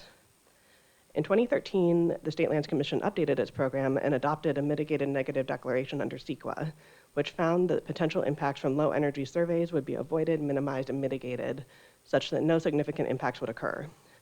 Atlas Wind's proposed survey operator is permitted by the State Lands Commission and would perform surveys consistent with their program. State Lands Commission staff are available today to respond to any questions you may have about its permitting program or analysis. Although research has continued into the environmental effects of underwater sound from human activities since the State Lands Commission's 2013 program update, this research reinforces the approach taken in that update. For example, in 2022, a group of researchers at the U.S. Geological Survey published a study that classified geophysical research equipment into 4 tiers based on potential adverse environmental effects. Tier 1 is considered the most impactful, and Tier 4 is considered de minimis. All of the equipment proposed by Atlas Wind is classified as Tier 4 because the frequency of sounds produced by the equipment are outside the hearing ranges of most wildlife, and the limited potential for animals to be exposed to these sounds due to the constant movement of the equipment and the narrow beam width, directional transmission, and low levels of sounds. Next slide, please. Nevertheless, the surveys proposed by Atlas Wind could have potential adverse effects on marine biological resources, commercial and recreational fishing, and cultural resources. Next slide, please. The project could adversely affect marine species and habitats primarily through the production of underwater sound, increased risk of ship strike, and increased risk of entanglement. As I described earlier, all of the equipment proposed by Atlas Wind for these surveys has a low likelihood of adversely affecting marine wildlife. Sound created from the multi-beam echo sounder and side-scan sonar are not expected to have auditory effects on any marine animals because the proposed frequencies of sound produced by the devices are outside the known hearing range of marine species. While the sub-bottom profiler and communications devices on the vessel would produce sound within the hearing range of marine mammals, the narrow beam widths of sound and intermittent pings produced by these devices, combined with their constant movement through the marine environment, produce a low probability of harmful exposure to marine animals. In addition, Atlas Wind would implement a variety of protective measures during surveys to further reduce risks. For example, Atlas Wind would turn off its acoustic equipment if an endangered whale is spotted within 500 meters of its equipment. This is 100 times farther away than the National Marine Fisheries Service's expected threshold for harassment of marine mammals, given the sound levels at which the sub-bottom profiler would be operated. Additionally, Special Conditions 1 and 2 would memorialize resource protection and minimization measures proposed by Atlas Wind and the California State Lands Commission's Geophysical Survey Program, and would require Atlas Wind to submit a marine wildlife monitoring and contingency plan to the Executive Director for review and approval. In addition to acoustic impacts, the project may increase the risk of entanglement or ship strike because it would add more vessels on the water and involve the use of towed or tethered equipment. However, implementation of the protective measures proposed by Atlas Wind and Special Conditions 2 and 3 would minimize impacts. Special Condition 3 would limit vessel speeds to a maximum of 10 knots, thereby reducing ship strike risk. Next slide, please. Commercial and recreational fishing are important components of the regional and state economy, and the proposed project would be located in areas used for both. To help minimize potential adverse impacts to fishing, Atlas Wind has committed to working around existing fishing activities. This means that Atlas Wind would not request fishing activities to stop or be moved during survey activities, and would not request that fishermen relocate gear placed in the project area. Atlas Wind would also hire local fishermen to be an onboard fisheries liaison on the survey vessel. This role includes scanning the area for fishing gear and communicating over VHF radio with fishing vessels. Atlas Wind would also hire a local fishing vessel to be a scout boat ahead of the survey vessel to help ensure the deployed fishing gear is observed and avoided. Furthermore, these measures have been incorporated into Special Condition 1. In the event that a survey vessel damages or snags fishing gear, Special Condition 7 would require Atlas Wind to use all feasible measures to retrieve the gear. Atlas Wind would maintain open communication with local fishermen through its fisheries liaison, with information about timing and location of surveys. Atlas Wind also has a claims process for gear that is lost or damaged due to its project activities. Based on the best available scientific information, the proposed survey activities are not expected to affect fish and catch rates. The sound frequencies created by the high-resolution geophysical survey equipment proposed to be used are above the hearing range of a majority of fish species. Next slide, please. The proposed project could also affect cultural resources during survey activities that disturb seafloor sediments. The potential for adverse impacts would be minimized because the core and sediment sample locations would be chosen based on the results from the geophysical surveys, which would help identify any unrecorded archaeological resources. During consultation with the Santa Ynez Band of Chumash Indians, the tribe requested a concurrent review of the geophysical survey data and to work with Atlas Wind to agree upon benthic habitat and geotechnical sampling locations. This would help ensure that no archaeological resources would be disturbed during these bottom contact sampling events. Special Condition 10 incorporates this by requiring Atlas Wind to work directly with the tribe to co-develop a cultural resources monitoring plan, which will include a process by which the tribes and Atlas Wind will review geophysical survey data and agree upon geotechnical and benthic habitat sampling locations. Additionally, Special Condition 9 would require Atlas Wind to immediately notify the executive director and tribes of an unexpected find of archaeological resources. Next slide, please. Based on our analysis, the staff finds that with the recommended conditions, the proposed geophysical, geotechnical, and benthic surveys would be consistent with Chapter 3 of the Coastal Act. We therefore recommend approval of the project as conditioned. The motion and resolution are on page 5 of the staff report. This concludes our presentation, and we're available for questions. All right, thank you very much, Ms. Wire. Any ex partes on this item? All right. How many people would like to speak on this? We have 10 folks signed up to speak and some representatives, about 6 of them available for questions. All right, each of the speakers will have 2 minutes, and can we begin, please? Yes, we have the Is everyone on applicant. Zoom? There's a few in person. Okay, let's call those first, please. Yeah, we have the applicant, Patrick Tennis from Atlas Wind, from Atlas Wind, I believe, here in the room. Okay, and let me ask how much time you'd like once you come to the mic. Yeah, hi, thank you. We prepared a presentation, so we'd kind of like to walk through that. If we could have 10 minutes, we'd like to do the presentation and then save some time for a rebuttal. Okay, no comments from the audience, please. I really appreciate that you're here, but would also appreciate not hearing from you. The applicant is able to have 10 minutes. Can you restate your name, though, please? Sorry, I didn't get that. Yes, it's Yeah, sorry. I think that's There part we of the go. problem. All right, there we go. Patrick Tennant, I'm the permitting director for the Atlas Wind project. All right, let's begin your presentation then, please. Okay, next slide, please. Just wanted to thank the commission and the staff for allowing us some time today to talk about the survey plan that we have before you. Atlas Wind has reviewed the staff report and the special conditions as well as the addendum, and we support the staff's recommendation. This is an important step in moving forward in the state's renewable energy goals to get to 25 gigawatts of offshore wind by 2045. But notably, this coastal development permit is really just for those survey activities we need to get started. Surveys will provide us data for designing and planning recommendations, as well as addressing environmental data gaps. The figure down below is the BOEM timeline, and as you can see where the red arrow is, we're very early in the phase. There's still going to be plenty of opportunities for stakeholder engagement, permitting, as well as environmental analysis. Next slide. As we've been working through the survey process, we've really been taking in stakeholder feedback. We've been really listening to the scope of the survey, and what we've really done over time is to narrow it down to be a very focused survey, basically covering the lease area and the most direct kind of shot into the coastal area there. Next slide. This isn't new. These type of surveys have been done regularly along the Central Coast.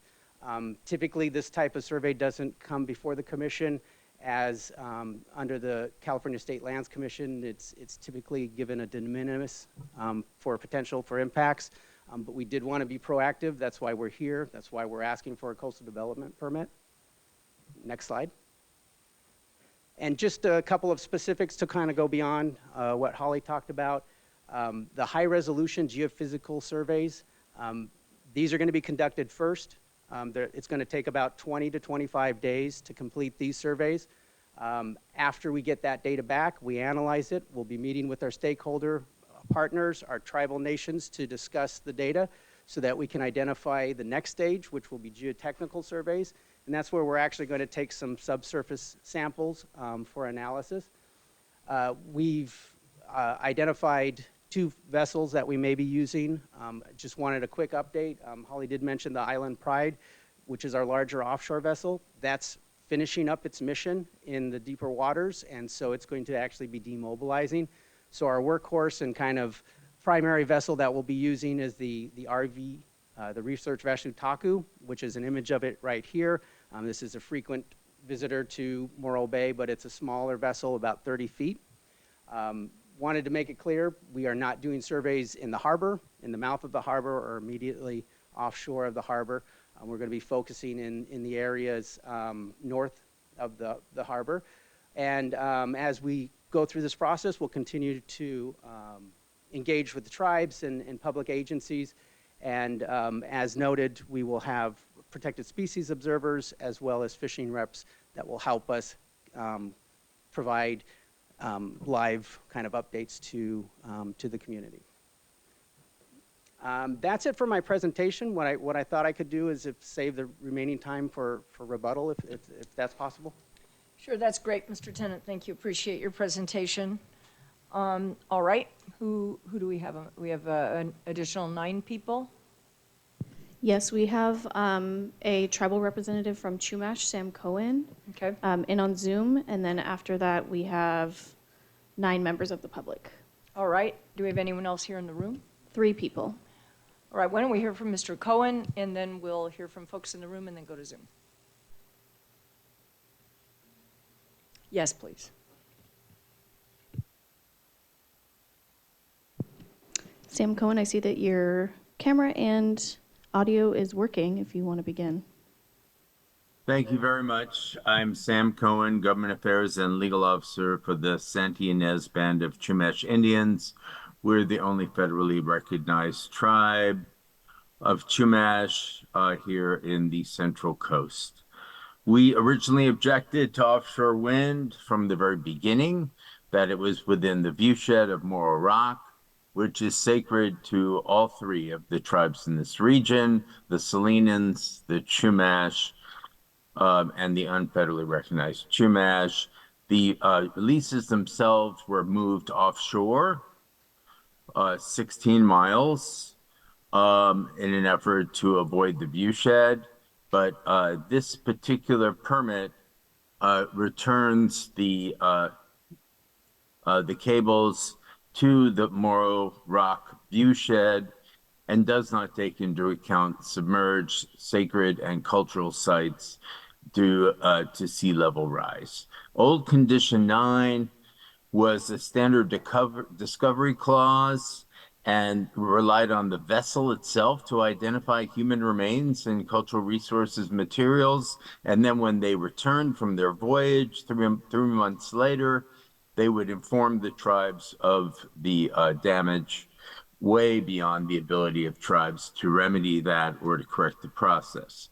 New Condition 11, which we worked on with the planner Holly, has an agreement with Atlas and the tribe for real-time review of what do you want to say, survey results, so the tribe can participate in the process and using their specialized expertise in identifying human remains and cultural resources materials to make a better project and to protect additional cultural resources. With New Condition 11, we support the project. Okay, Thank that's you. great. Thank you so much. I'm so glad. Thank you for working with staff to get to this point. Now we're going to go to the room, please. Yes, our first three speakers, Pamela Crawford, Barbara Skinner, and Mandy Davis. All right, you can all come up. If you wouldn't, just so you're prepared one after another, everyone will have 2 minutes. No, it's fine. Just come ahead. Just state your name, please. Hi, I'm Mandy Davis from Morro Bay, president of REACT Alliance. Many of my cohorts from REACT are going to be addressing some of the issues and rebuttal of some of the details. I'm here for a very different reason. About 5 days ago, I woke up crying. I was thinking about the enormity of what is happening on our earth, what is happening in the oceans, and I was thinking about the folly of what we have come up with to meet our energy needs and to meet the needs of carbon, zero in the future. This industry will not meet those needs. This industry will absolutely destroy our coastal communities and the oceans around here. There is incredible amounts of data. I do not agree with, nor does REACT agree with your staff's recommendations. We also feel that they have done disservice to this project by not doing due diligence.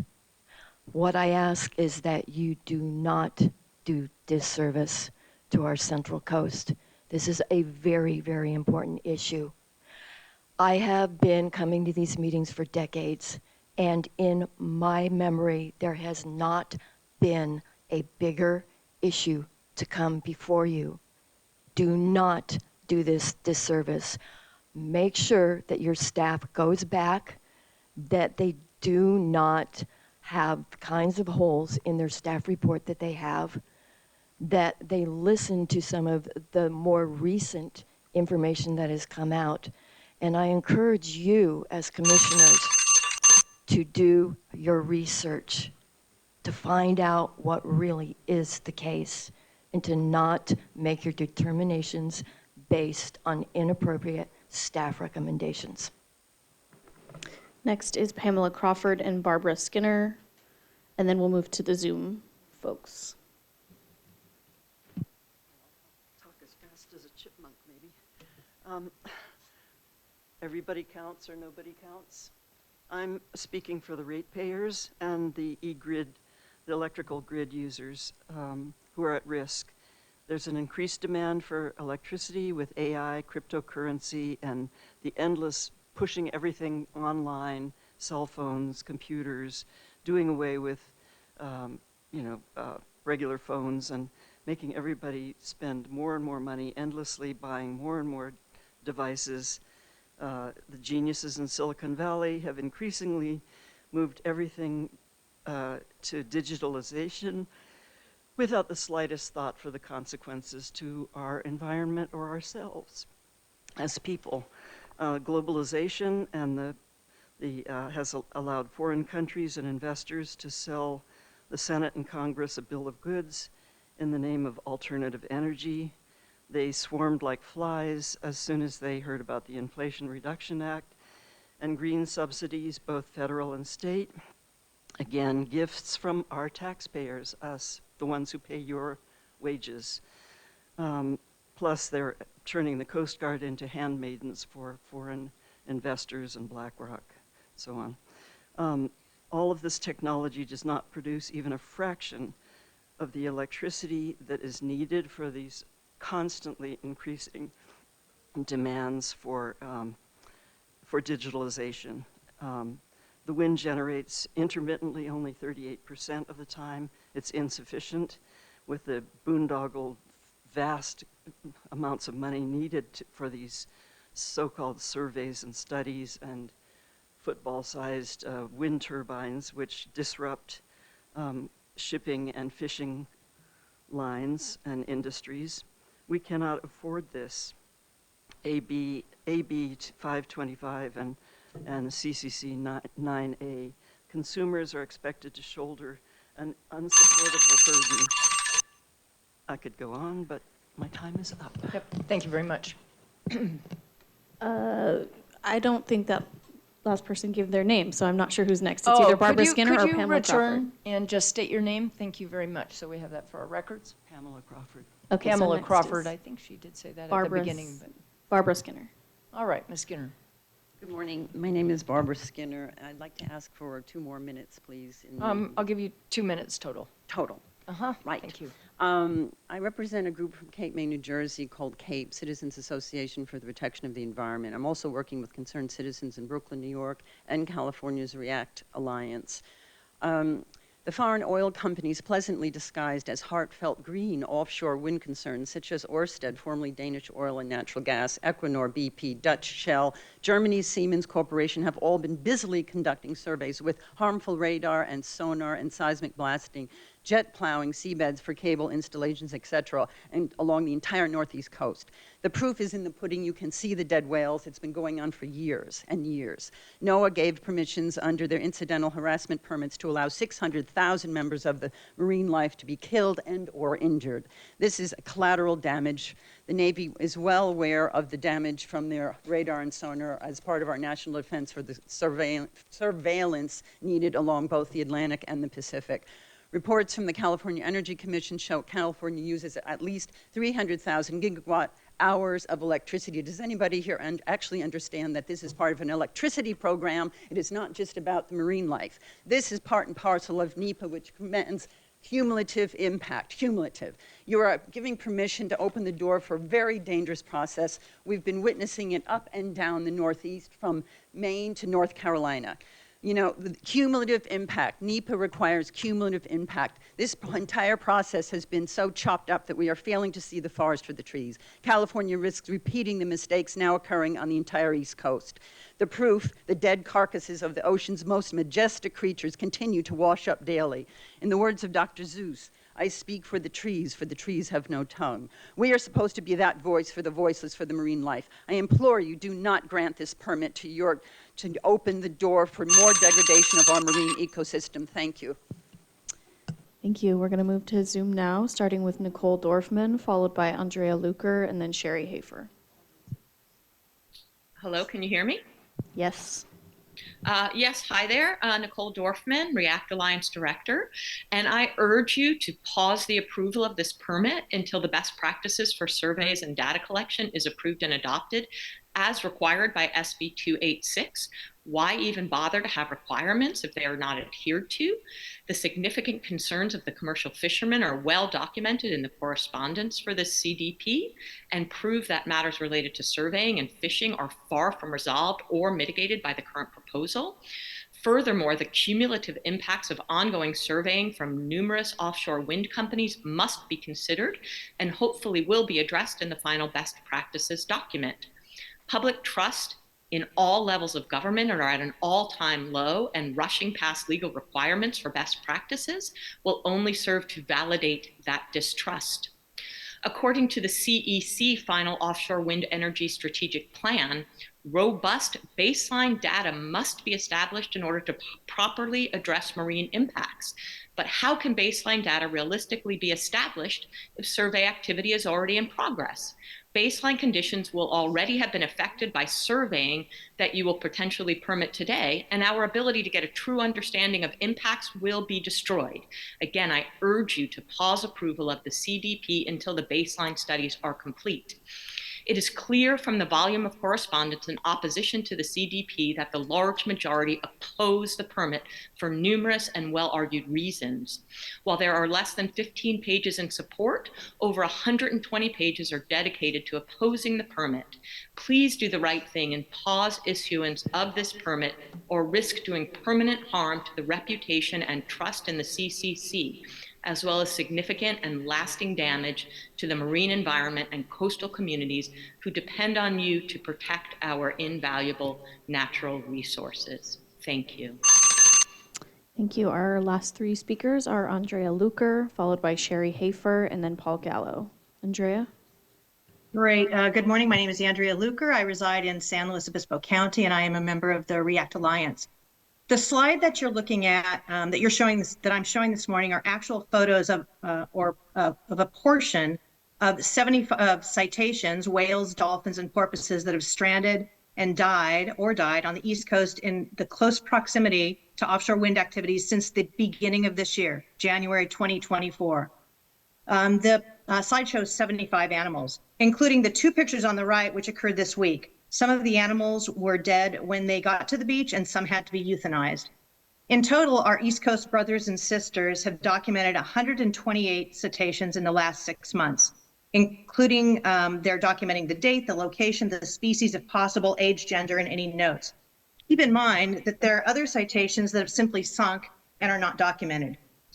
On the Central Coast, we're also beginning to document stranded marine mammals since Atlas Wind began their survey work in the middle of the whale migration season, April of this year, as permitted by the California Coastal Commission. To date, we've documented 2 deceased juvenile humpback whales. While Offshore Wind and others continue to tout that there's no connection or correlation between offshore wind activities and the significant increase in cetacean death, we urge you individually and outside of the minimal staff report prepared for you to take a hard look at all the science, including the data from RAND Acoustics and James Finneran.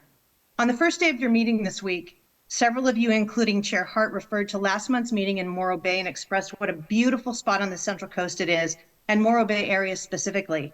The decisions that you're making on offshore wind are some of the most critical decisions that have come before you. Understand, if you continue to push through this premature project, the coast, the small ports and harbors, and most importantly, the marine ecosystem will be irreversibly damaged. And a quote from today, history will not be kind to those who don't take action. Thank you. Next is Sherry Hafer, followed by Paul Gallo, and then I'm going to call 2 folks I'm unable to see in the Zoom. Sherry? Hi, I'm Sherry Hafer and represent Morro Bay Commercial Fishermen's Organization. For your information, Atlas Wind has not met with us 26 times. There's only been 3 significant meetings, and we felt that they did not address our concerns for comprehensive monitoring and mitigation at any of those meetings, and it's the reason we are currently in a lawsuit with them. The Central Coast commercial fishermen have formed a unique alliance with the environmentalist community of the Central Coast to educate the public on what bringing offshore wind to our coast will entail. We have done several slideshow presentations, and at the end of each presentation, we have 2 questions. How can we stop this? And how is it possible that the California Coastal Commission will allow this? Your reputation of protecting the coastline precedes you, and the public trusts you. You have heard from the wind developers and government agencies that there will be no impacts from these HRD surveys, but they cannot point out a single study that conclusively supports that claim. These surveys are not similar to fish finders as quoted by Equinor. They need to bury high voltage cables 6 to 15 feet deep. They need to use powerful sub-bottom profilers that use 2 to 16 hertz and up to 191 decibels to get that deep, of which the RAND acoustic report found that the actual equipment used in the Atlas Wind application is capable of 20 decibels higher. The equipment also uses a wider beam width potential of 114 degrees versus the documented 51 degrees. They have to cover every square inch in a tight grid pattern with tight turns using very loud side thrusters and positioning systems that put out 150 to 190 decibels at 9 hertz. Sound underwater travels farther in the air, and so the noise from these loud thrusters will travel several miles. The constant loud noise from the survey vessels may have more impacts from the survey equipment per acoustic specialist, Dr. Southall. It violates the Endangered Species Act that does not allow constant noise over 120 decibels. Based on Brown's calculations, he concluded that the safety zone should be 1,800 meters. I have much more to say, but. Next, we have Paul Gallo, and if William Walter or Delilah Epperson are in the Zoom meeting or in the room, please raise your hands. Paul. Thank you. Good morning, Chair Hart, commissioners, and staff. My name is Paul Gallo, and I'm a resident of San Luis Obispo County and a member of REACT Alliance.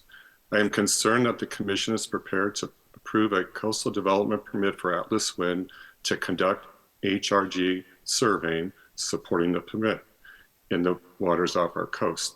The report by the staff I find is grossly incomplete.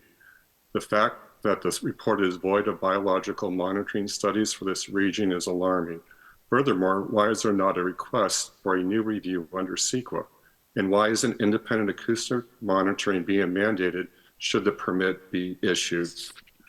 The wind companies who have acquired leases off the Central Coast have demonstrated a complete disregard for the concerns expressed by a growing number of California citizens, including those whose livelihood depends on a healthy ocean. Moreover, the behavior of the wind companies, which suggests they view California state agencies, including the Coastal Commission, to be mere obstacles to navigate as they press forward to develop offshore wind. The impacts of offshore wind and development to the near shore and onshore areas have not been fully disclosed to the residents of the Central Coast. It was not until recently that Atlas revealed plans to land export cables on a stretch of one of the most accessible and popular beaches in San Luis Obispo County. That's basically where the surveying is proposed. I would request that you take the time to examine the irreparable harm offshore wind development is currently bringing to the east coast of the United States. It is clear that the state governmental agencies there have failed to protect their coastlines. You have a duty to act on behalf of the citizens of California to protect our precious coastline by not granting Atlas Wind a permit for HRG mapping in state waters until a more thorough and proper analysis is conducted. I want to thank you for protecting our ocean. Okay, William Walter or Delilah Epperson.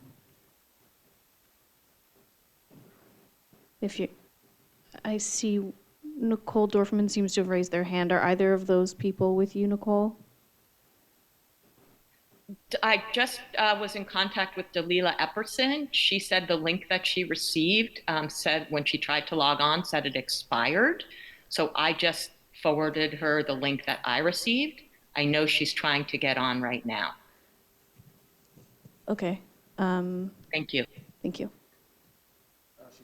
Okay. Okay, Delilah is in, actually. Is she in? Just Terrific. made it That's in. fantastic. Yes. Let's hear from her. Thank you.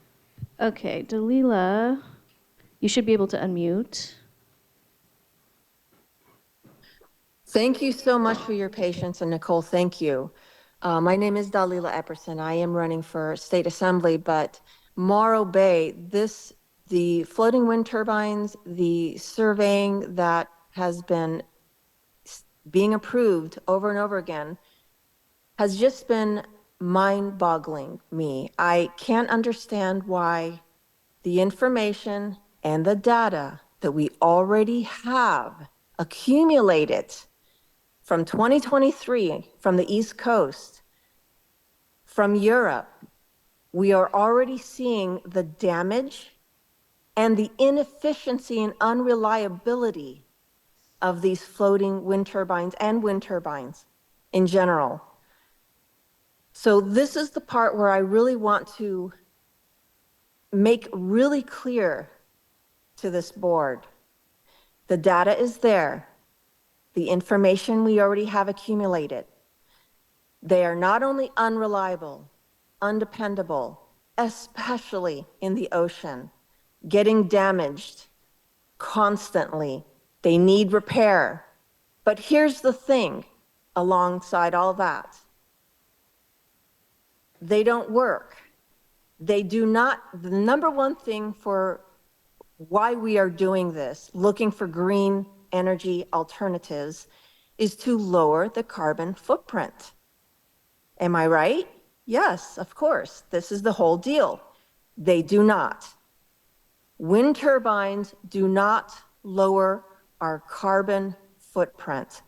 So why are we taxpayers, it's being subsidized, paying all this money to place the floating wind turbines out there? And never mind the information and data that shows All right, the thank you very damage much to for your marine comments. life. Thank you. There's one more person with their hand raised. Sherry Hafer, I've unmuted you. If William Walter is with you, can you let me know? I'm not sure, he had the same problem that Delilah had with, he thought he wasn't able to speak. And he didn't have a link or something, so I just sent him my link. So hopefully, if he doesn't make it right now, he'll make it later. Okay, do you see him at all online? I do not. All right. Okay. So we'll leave public comment open in any event, and I'd like to return to Mr. Tennant and determine if he has any rebuttal remarks. I believe you have about 4 minutes remaining approximately, or 6 minutes, okay. And then if that individual comes on, we'll have him. Thank you. I was taking notes, so I brought my laptop with me. Yeah, I do appreciate the opportunity for rebuttal. I think a couple of very important things to note is, again, this is a CDP for the survey activities. We're hearing things about landfalls, and none of that has been determined yet. We're not at that position. We're really just collecting data. The information we're collecting now is to fill in a lot of the holes in data that we're hearing exist. As it relates to marine mammals, we work very closely with the permitting agencies, notably NOAA and NIMS. NIMS has been looking at the cases on the East Coast for a long time now, and the mortality event has ended, and they have documented what they believe are the primary cause of it, and offshore wind has not been identified to be the primary cause of these whale strandings. So we continue to work with NOAA. They have reviewed the project from the initial onset through the environmental assessment process, as well as the initial leasing process. We work with them to receive a letter of concurrence. They've reviewed our survey activities, and they feel that it falls within a de minimis impact to marine mammals. So I think it's important to recognize that NOAA is constantly updating their information, and they're constantly evaluating these activities, and we work very closely with them. We're following, many of the guidelines outlined, and I think the staff addendum points to a lot of those things in terms of the mitigation measures that we're following that have been implemented by NOAA. Again, I think it's very early in the phase. These surveys, as noted, are commonplace. They've been approved under the California State Lands Commission program to be de minimis, and I think that's appropriate to move forward. So I do appreciate your time. Thanks, Mr. Tennant. Is the individual that was trying to get on, were they able to get on Zoom? I know we're still not seeing them. All right, in that case, we're going to close public comment and bring it back to staff. Ms. Wire? I would just like to briefly add to what Patrick said, that we have included some information in our addendum about the unusual mortality event on the East Coast, including links to information NIMS has provided on that event and the research they've done.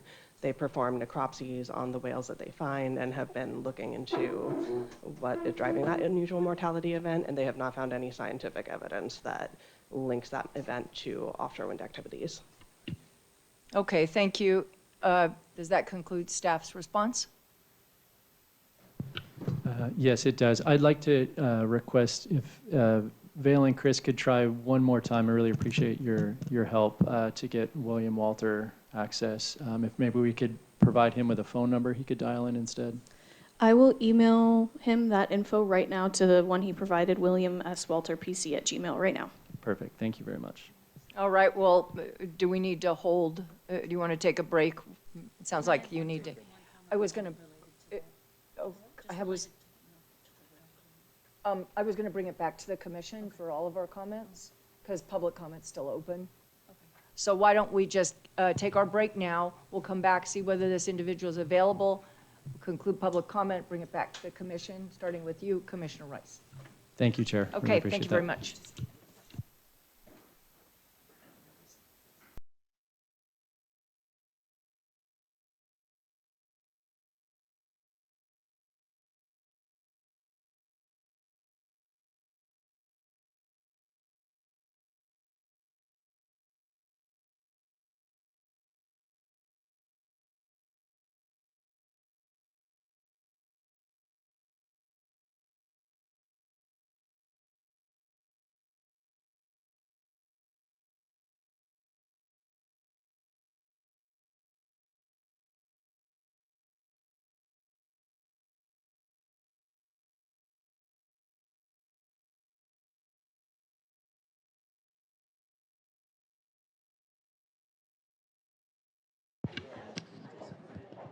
All right, folks, we're returning from our break, and the individual who we were hoping would be able to get on Zoom is now on Zoom. So could we ask him to make his presentation, please? Yes, we have William Walter. There we go. Can you hear me? Yes. Okay, very good. Thank you so much. And I apologize for my technical failings. And I appreciate your courtesy in allowing me this opportunity to comment.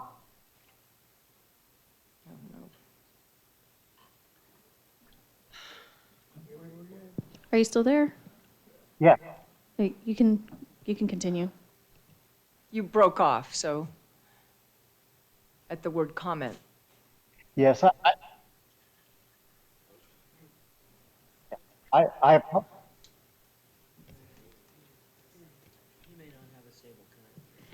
Yeah, it sounds like the connection is. yeah. Can you hear me now? Yes, we Yeah, can why hear don't you. we begin again at 2 minutes, and please go ahead. Yes, I am. Sorry. What I noticed was, yeah, I've got a time delay on what is coming through. Let me just be very quick about it, though. I think most important comments have already been presented to you, and I do think, though, that it serves no one's interest to have.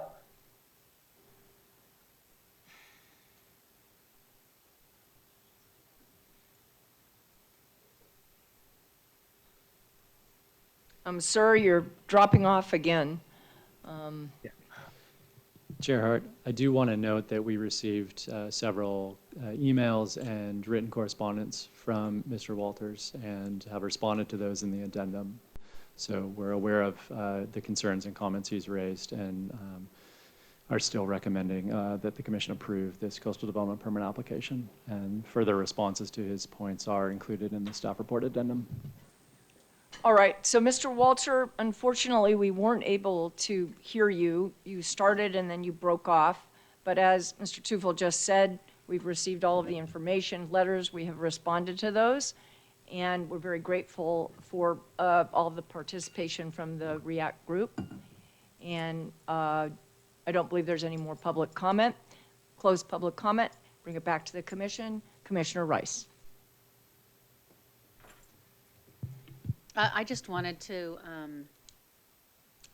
comment. It is so distressing what we're seeing on what the reports on the East Coast, reports on the West Coast of what's happening with whales, humpback whales, gray whales, and other species across the planet in response to, or due in large part to climate change induced changes to the ecosystem.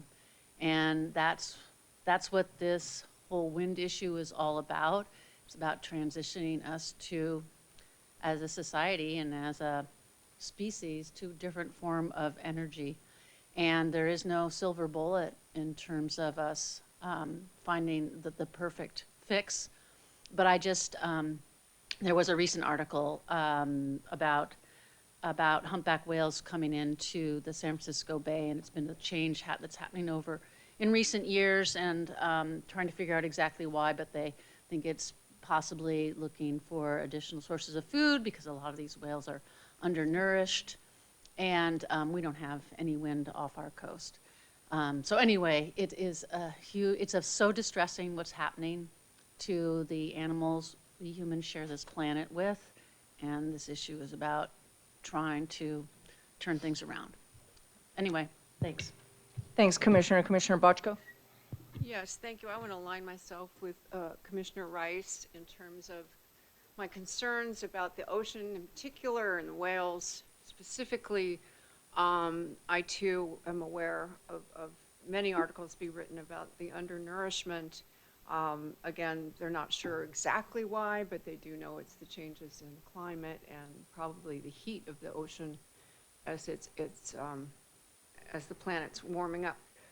What I want to say about this particular project is I feel comfortable in approving this particular permit because this isn't the project itself. This is not the giant wind farm that they're hoping that they might someday build.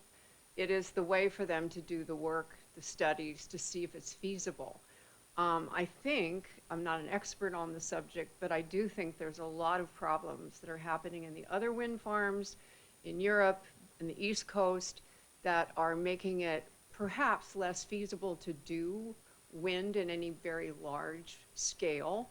But those are things that will be evolving over time, and all of that will be coming back to us. And hopefully by the time, if it does, we'll know a lot more about the problem. So I don't know if anyone minds if I make a motion. Are there any more comments prior to Oh, Annie, motion? go ahead. But we'll come back to you, Commissioner, for motion. Commissioner Nodoff, you have a comment? Yeah, I wanted to also say it's, Yes. and also, we do know that there is science that undersea noise harms marine mammals. We have a lot of information about that as well as changing climatic conditions. There are some models, the South Fork Wind Project off of New York, where they have instituted marine mammal protection measures like 10-knot speed limits and stronger monitoring programs during construction. So there are some, paths forward, but I'm very cognizant that that's not what is in front of us today. Today is to give us more information so that we can hopefully fashion more protective mitigation measures going forward. So just wanted to acknowledge that there are some paths forward.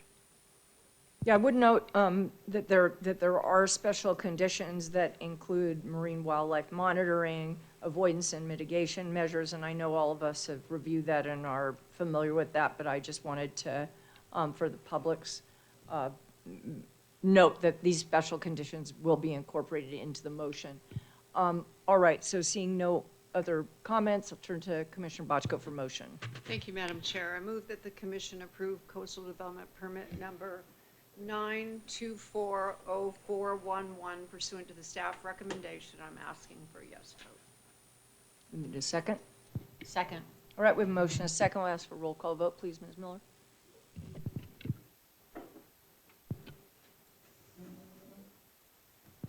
Commissioner Bochco?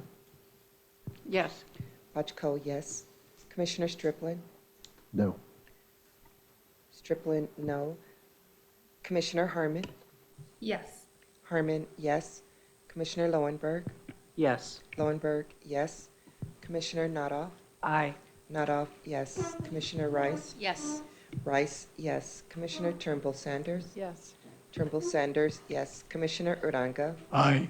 Uranga, yes. Commissioner Wilson? Yes. Wilson, yes. Commissioner Aguirre? Yes. Aguirre, yes. Chair Hart? Yes. Hart, yes. The vote is 10 yes, 1 no. All right, thank you. All right, we'll now move to the next item, which is item 9B. Will that be you also, Mr. Tupel? Thank you. Yes, we Thank have you. item 9B, and staff members joining us here. Environmental scientist Jules Kelly will be providing the staff presentation on this item.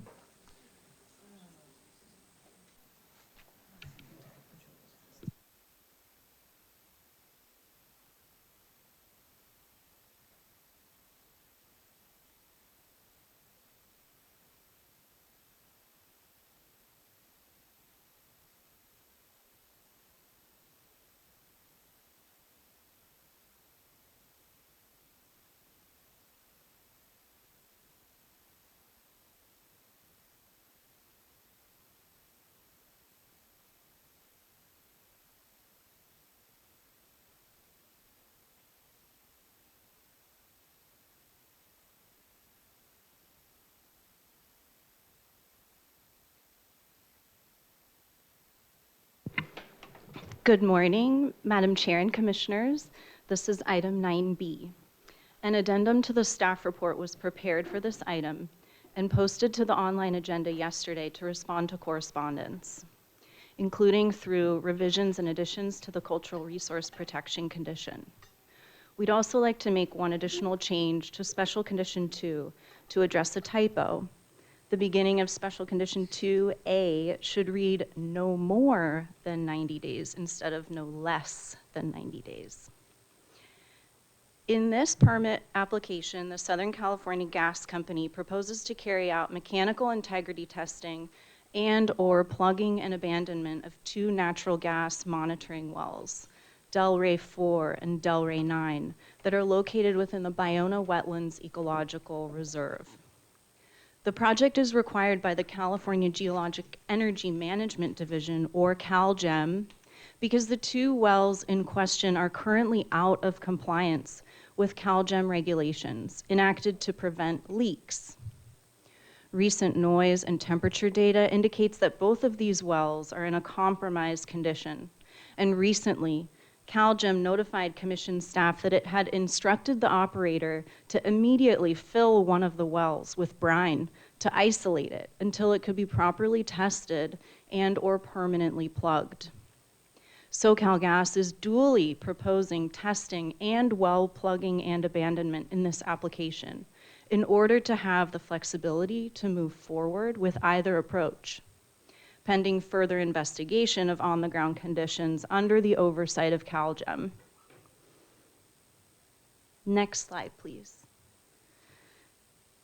The proposed mechanical integrity testing and plugging and abandonment work is recognized under the Coastal Act and Commission regulations as a type of repair and maintenance activity that would be generally exempt from permitting.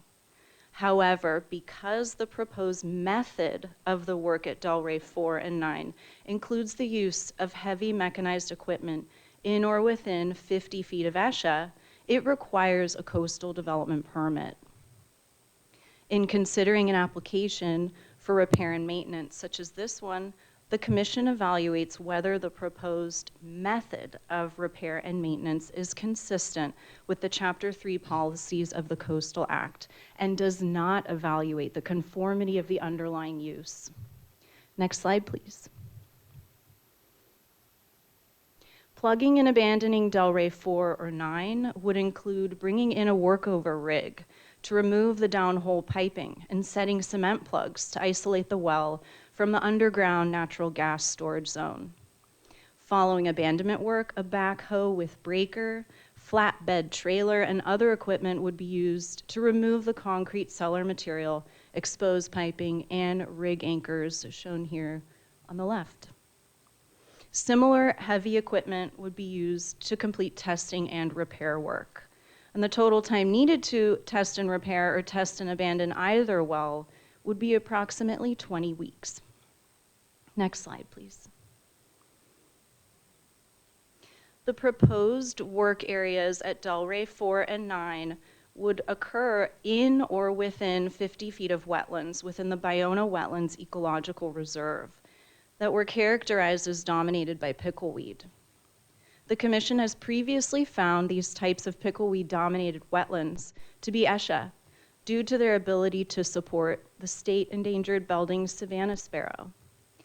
This bird is an obligate coastal salt marsh species that frequents pickleweed habitat and nests in it. Next slide, please. SoCalGas estimated that if Delray 4 is plugged and abandoned, removal of the northwest rig anchor could result in up to 385 square feet of impacts to wetlands. To avoid impacts to wetlands, SoCalGas had initially proposed to approach the rig anchor by foot and torch and cut off the top, leaving the below portion in place. However, Commission staff urged SoCalGas to pursue full rig anchor removal to completely remove the decommissioned structure from the wetlands. Pursuant to recommended Special Condition 2, should the 385 square foot zone of wetland impacts not recover to pre-project conditions within 1 year, SoCalGas would be required to submit an application to amend this coastal development permit to provide for 4-to-1 compensatory mitigation to restore approximately 1,500 square feet of pickleweed-dominated habitat. Furthermore, to ensure the proposed impacts to ESHA at both Delray 4 and 9 are minimized, SoCalGas is proposing to implement a variety of avoidance and minimization measures. Special Condition 1 is recommended as well to prohibit work from occurring during the breeding bird season so that no belding savanna sparrows are disturbed by the work. Limiting the work to outside the breeding bird season would also minimize impacts to any other potential breeding birds in the project area, such as the state and federally endangered least Bell's vireo.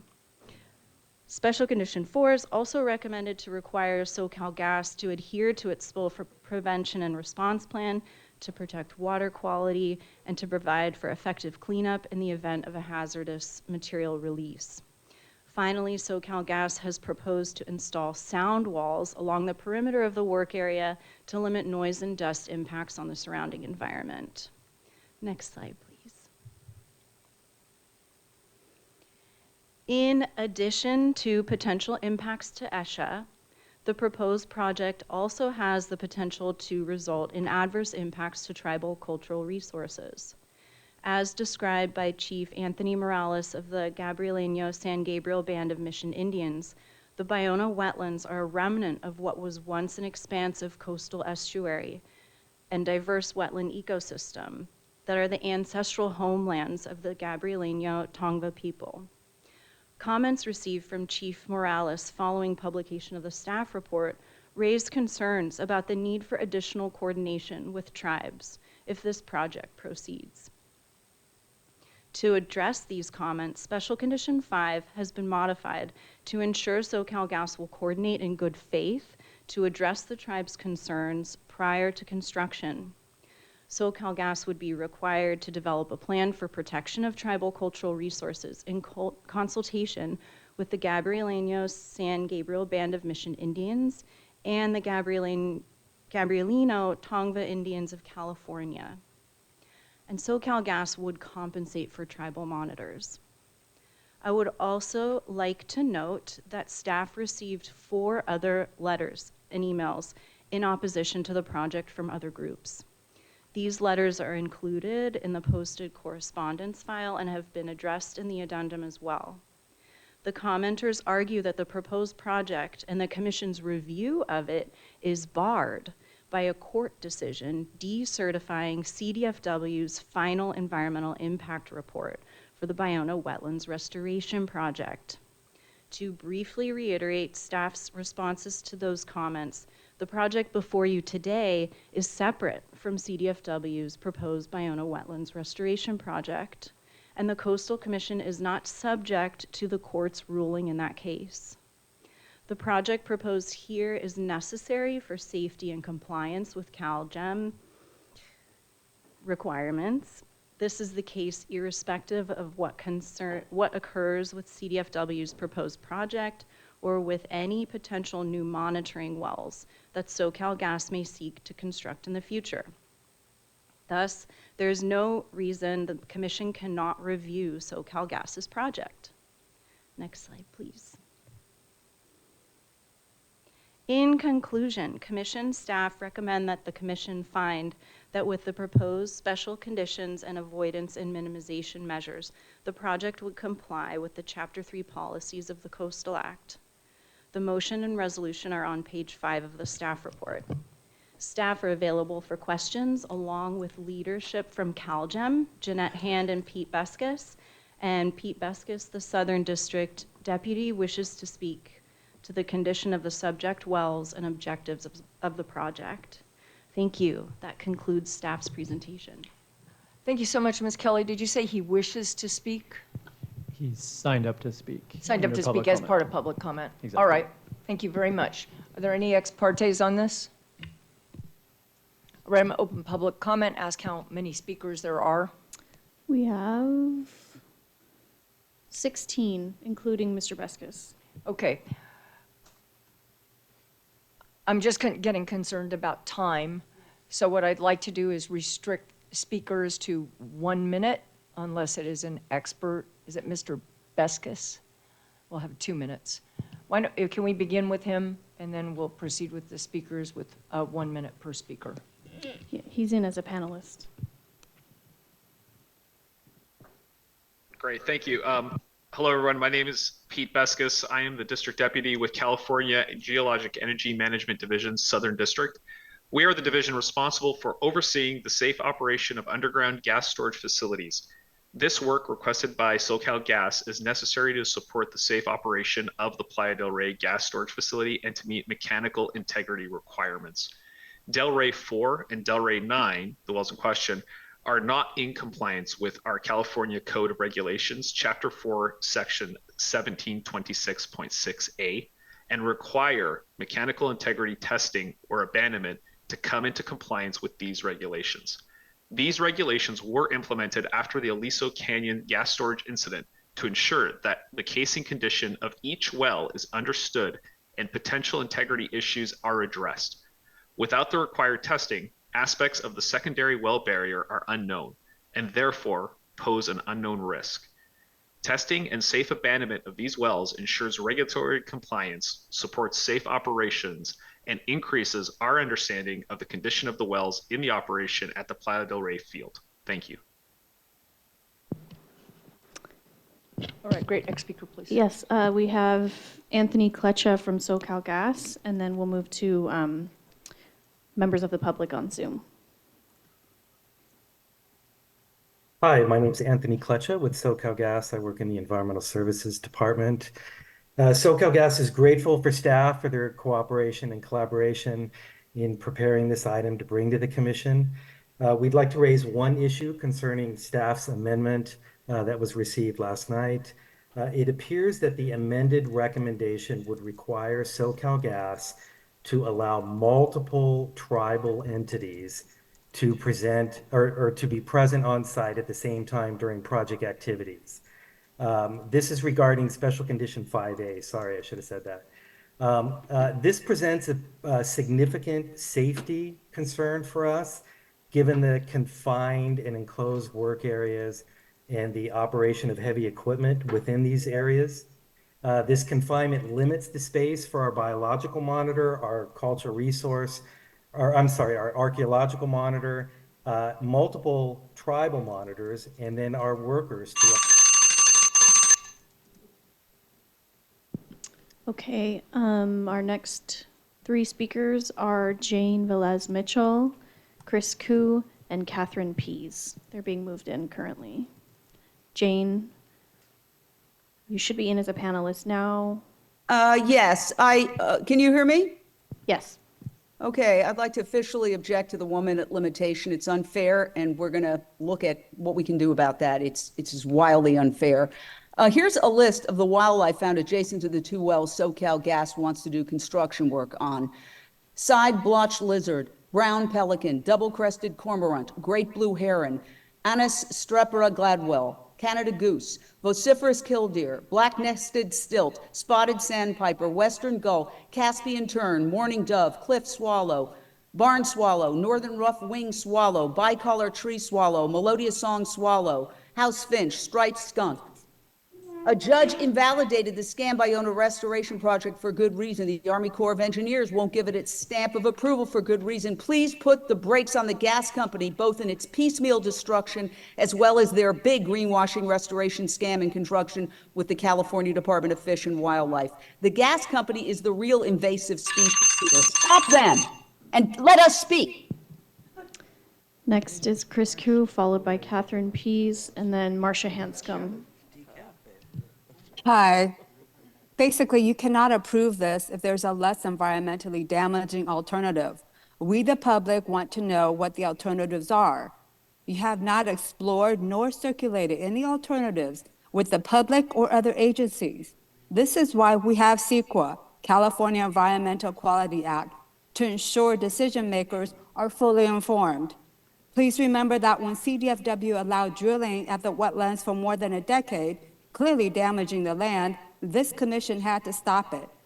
A reminder, Section 30240 of the Coastal Act states, environmentally sensitive habitat areas shall be protected against any significant disruption of habitat values, and only uses dependent on those resources shall be allowed within those areas.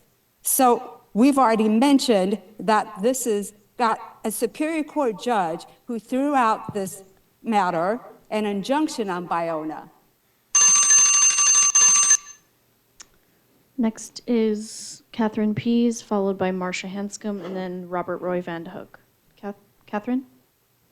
Great, thank you. Good morning. My name is Dr. Catherine Pease, and I'm the Director of Science and Policy at Heal the Bay. I'm speaking today on behalf of Heal the Bay, Friends of Bayona Wetlands, Los Angeles Waterkeeper, and Bayona Creek Renaissance. Our organizations all support the closure, removal, and abandonment of all gas infrastructure in the Bayona Wetlands Ecological Reserve. We were alarmed to read about the possible leaks and safety concerns described in the staff report, and none of us were aware of these threats. SoCalGas does have a website and newsletter for updates related to this facility, yet there is no mention of these issues or any updates since at least 2022. We urge you to include an additional special condition that requires SoCalGas to keep the community informed of threats as well as updates on new and ongoing work. The lack of transparency erodes trust, and SoCalGas must do better. We also request that any impacts to sensitive pickleweed habitat and habitat of the Savannah sparrow be mitigated immediately at a ratio of 4:1 instead of waiting for a full year. Thank you for your time and the opportunity to speak. Marcia Hanscom, followed by Robert Roy Vandehoek, and then Annie Abram. Marcia? Thank you. Can you hear me? Yes, we can hear you. Great. Marcia Hanscom, representing Coastal Lands Action Network, Defend Bayona Wetlands, and Bayona Institute. Next slide, please. This is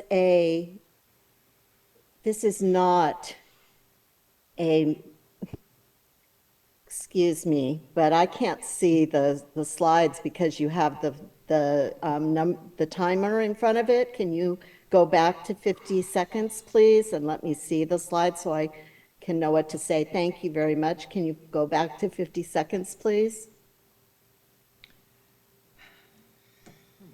This is being called a repair and maintenance project. That happens all the time with the fossil fuel industry in this state. Ask the CalGEM guy. He'll tell you, yes, we do repair and maintenance all the time, and they do that so they don't have to tell you that it is an expanded project. This is an expanded project. If you review the EIR, which apparently very few people have, it says exactly that this project, these removals and moving and putting new slant drilling in this site is part of the quote restoration project. Next slide, please. This chart you see here is in the environmental impact report on page 2-111. That's in the letter from the channel law group that you have received. And you can see there are 18 wells. This is piecemealing. You cannot approve this project. Thank you. Next is Robert Roy Vandehoek, followed by Annie Abram, and then Beverly Murata. Robert. I would like to be considered procedurally, Madam Chair, as an expert for 2 minutes. I have all the science credentials and I'm an expert on. Okay, Mr. Vanderhoek, why don't you just proceed 2 minutes? Thank you very much, Commissioner and Chair. My name is Robert Jan van de Hoek. I'm an environmental scientist, wildlife biologist, ornithologist, and I'd like to continue with the PowerPoint that Marcia Hanscom has, if that could be brought up. I'll keep on talking for a second. But the two figures that you're going to see when they come up, thank you. Go down to the third one, next one. That figure, number 2 and number 4, if you read carefully in the legend, you'll see Ballona Wetlands Restoration Project. On the previous figure table, that is, you'll see that it's announced that it's part of the environmental impact report. The earlier slide, please. One prior to that one. And it really shows, that table shows Area A, Area B. It shows abandoning wells in Area A and B, and that is part of the EIR that the judge threw out because of the important factor of the levees needing to be for flood protection, but also performance criteria, which moves me to talking about the two birds. And go to the last 2 slides, please, that I have, the one that shows the Belding Savannah Sparrow. That the Belding Savannah Sparrow, you see there, associates close to water and forms territories that way. They have a very high-pitched song the males make that humans can barely hear. It's so high-pitched, and females can only hear it if there isn't noise, which is why they don't nest near the roadside. And because they don't nest near the roadside or roadsides, there needs to be interruption, sorry.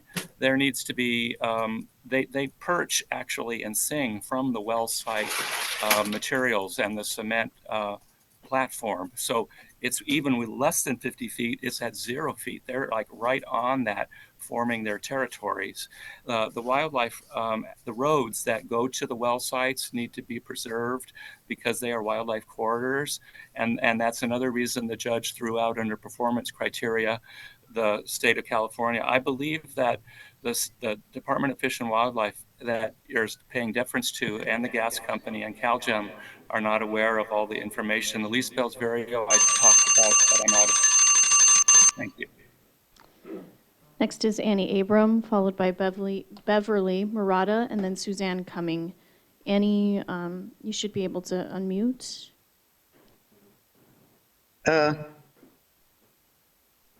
Hello, can you hear me? Yes, Can you please hear begin. me?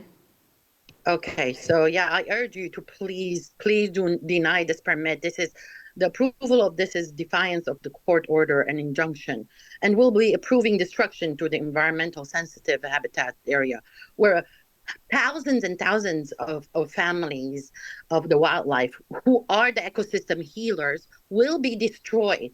Just because we put a nice name like, construction over destruction, that does not make the destruction go away. This is an environmental disaster, along with all the habitats that will be the first online to be victimized. This is in violation of the Coastal Act of California Environment Quality Act.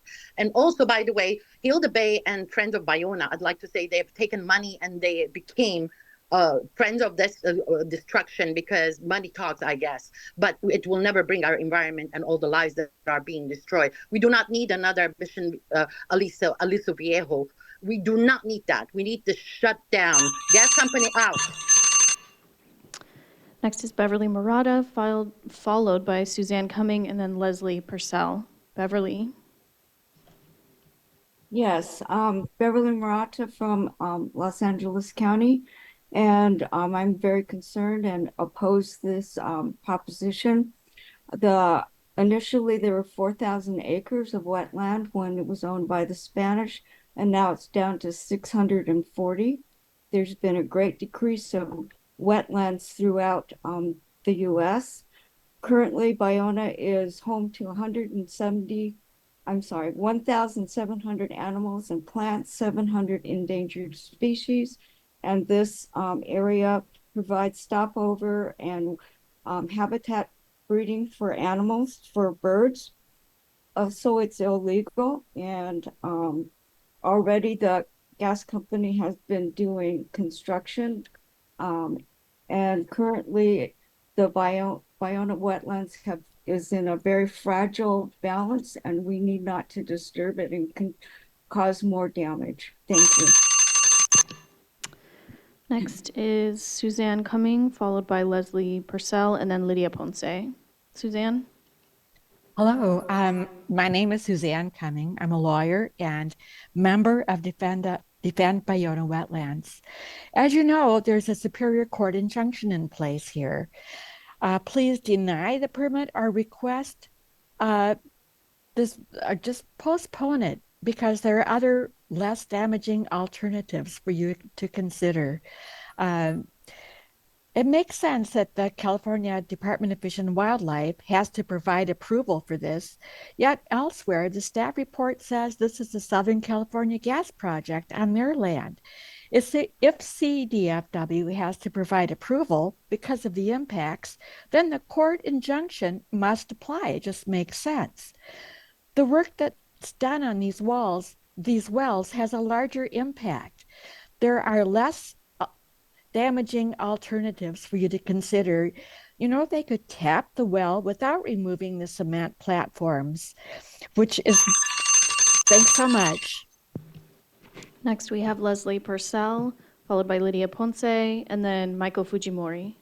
Leslie, you should be able to unmute. Okay.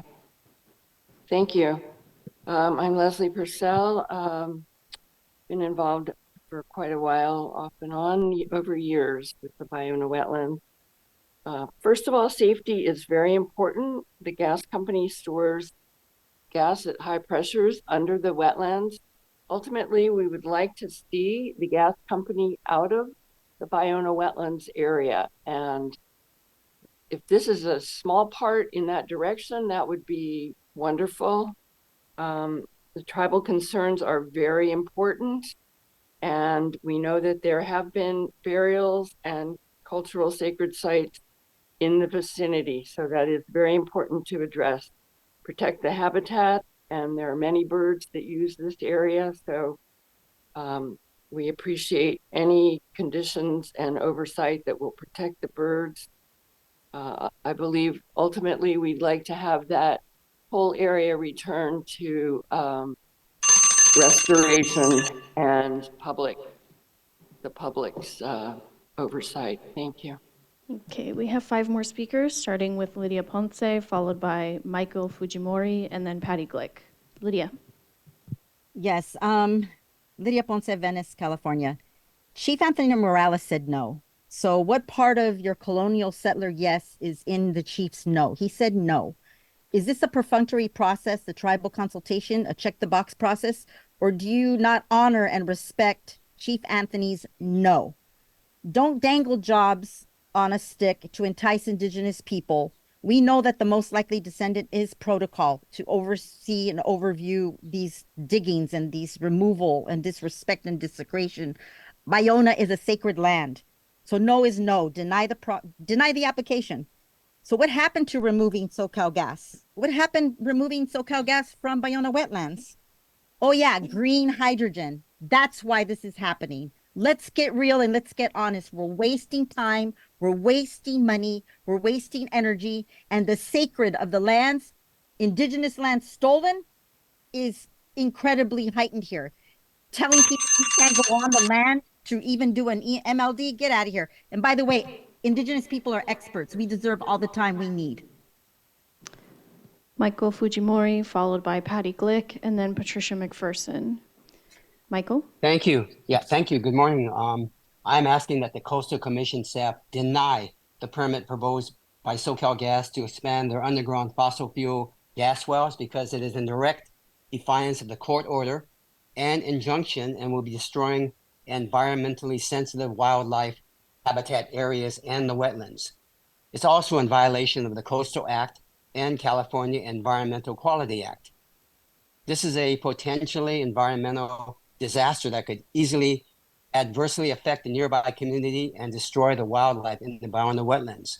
And the wells could be tapped without removing cement platforms, which would negatively impact the wildlife. Thank you. Thank you. Next is Patty Glick, followed by Patricia McPherson and Karen LaCava, and we are unable to find Kathy Knight. So Kathy, if you're in the meeting, please raise your hand.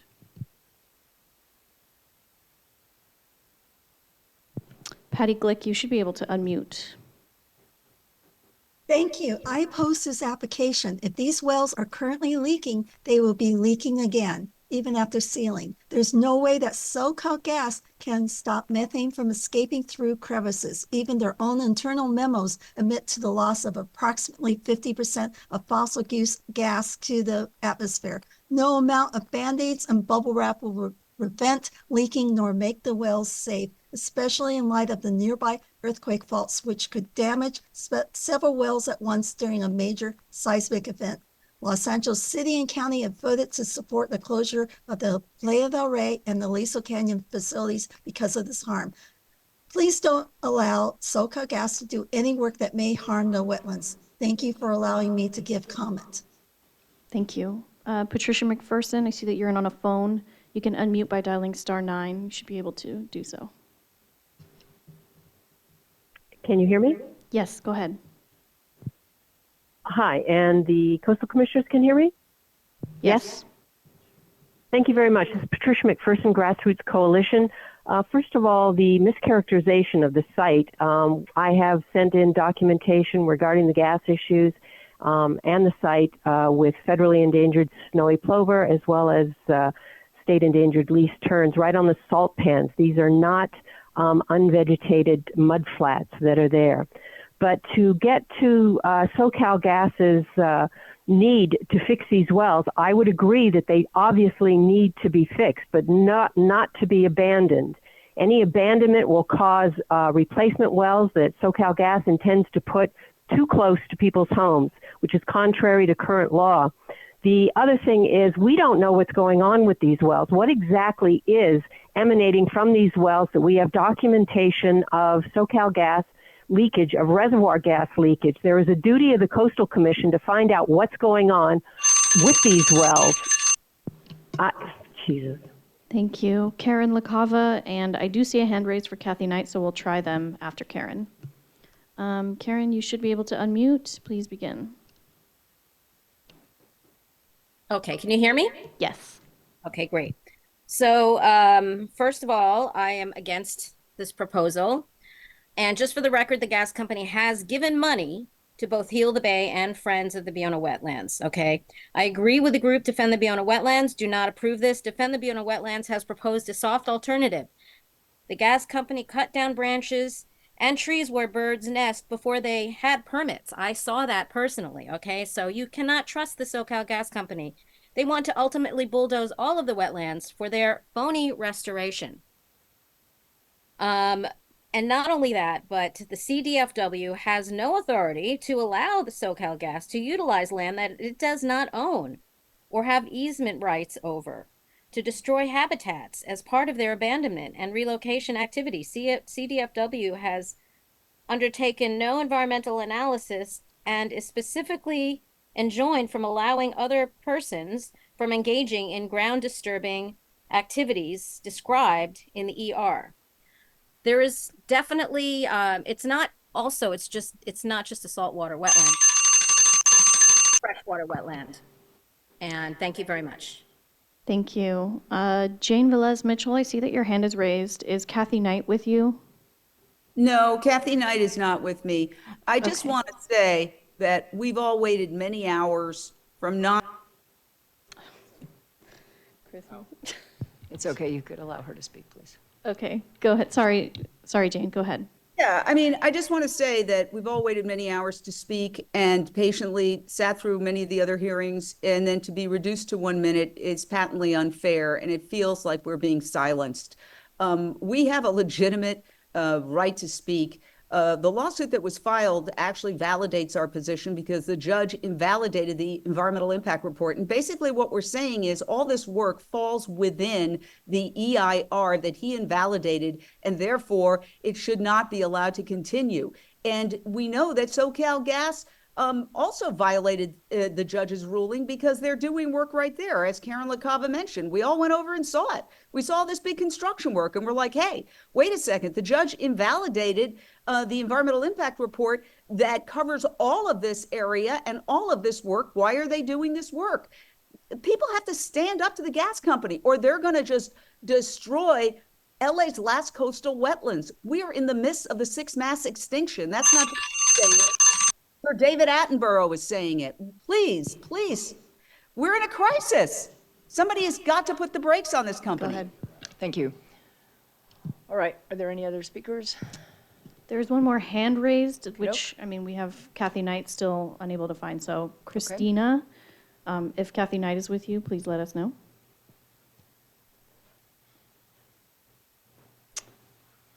Hello? No, Kathy is not with me. I'm speaking up. That's all. No more speakers. Okay, thank you very much. All right, I just do want to say in response to the speakers that that we hear you, that we've heard now approximately, I believe, 25 to 30 minutes of testimony regarding this, and very much appreciate it. Now return to staff for response to the comments that were made by public. Thank you, Chair Hart. I'd note at the outset that we received extensive public comments on this. We considered all of them very closely, prepared a response to those comments in an addendum that was posted yesterday, and the substance of comments made just now through public comment tracks with the comments that we received in writing and responded to. I'd also like to note that in response to the concern raised by SoCalGas regarding the ability to safely accommodate tribal representatives, we're requesting a modification to that special condition to change the language as follows. Invite all affiliated tribal representatives on the NHC list and include as many as can be safely accommodated to be present and to monitor ground disturbing activities.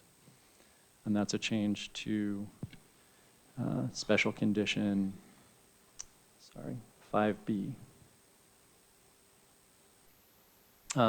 Additionally, I want to just reiterate that this project, as we heard from CalGEM, is to ensure that these wells, which are observation wells for the underground natural gas storage facility, to ensure that they're not leaking and to ensure that they're safely operated and that facility continues to be safely operated. This is not a part of the restoration project that CDFW is contemplating. If that project moves forward, it will come before this commission at a future date. The likelihood of that is uncertain at this time, given the legal challenges. I also want to note regarding the anticipated impacts to ESHA, it's roughly 350 square feet. It's a very small area. Those impacts would result from the removal of these buried cement anchors, which will ultimately allow that area to recover and to persist as a natural wetland rather than abandoned underground cement plugs. I think that concludes my remarks, but I'd like to invite our staff counsel, Sarah Ismaili, to provide some responses to several of the legal points raised. Great. Hi, Sarah. Thank you. Hello. Hi, Chair Hart, and hello, commissioners. I wanted to discuss a little bit about the legal scope of the lawsuit against CDFW and the EIR that was decertified in that lawsuit, because really they are different than the project that's before you right now. Right now we're evaluating a repair and maintenance project that has to happen independently of that broader CDFW restoration project to address safety and compliance related concerns. The CDFW restoration project, that is a large-scale restoration project for the entire Ballona wetlands area. The EIR for that project did discuss the existing SoCalGas infrastructure there because it's in the reserve. And so the EIR discussed it only to the extent that it needed to in order to address certain project alternatives where it may be necessary for some of the wells to be relocated or removed in order to accommodate the restoration plans and the design.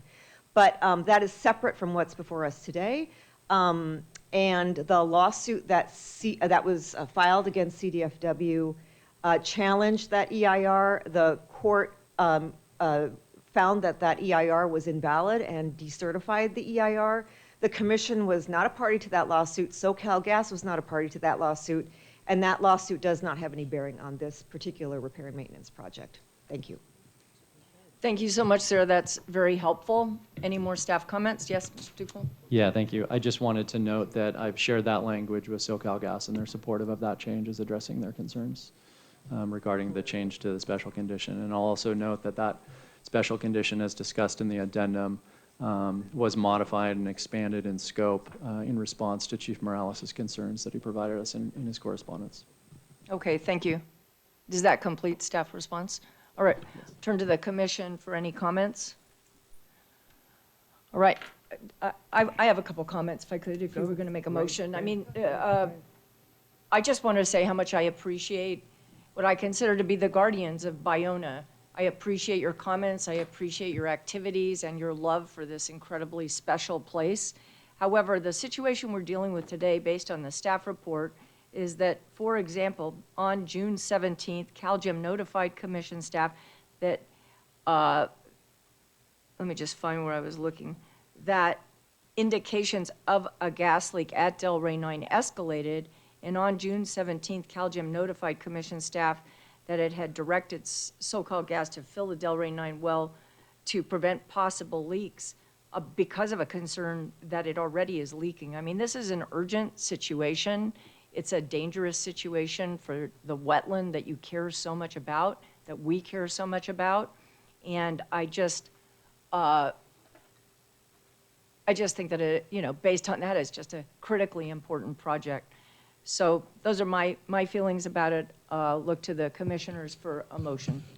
I would just add, thank you, is that it does lay out a pathway for removing the project. It could be a step. Removal of the well. Yes, and removal of the gas operations in this area. It could be a step to move for that. So I move that the commission approve coastal development and permit number 9-23-0817 pursuant to the staff recommendation. Second. All right, we have a motion and a second. Could we have a roll call vote, please?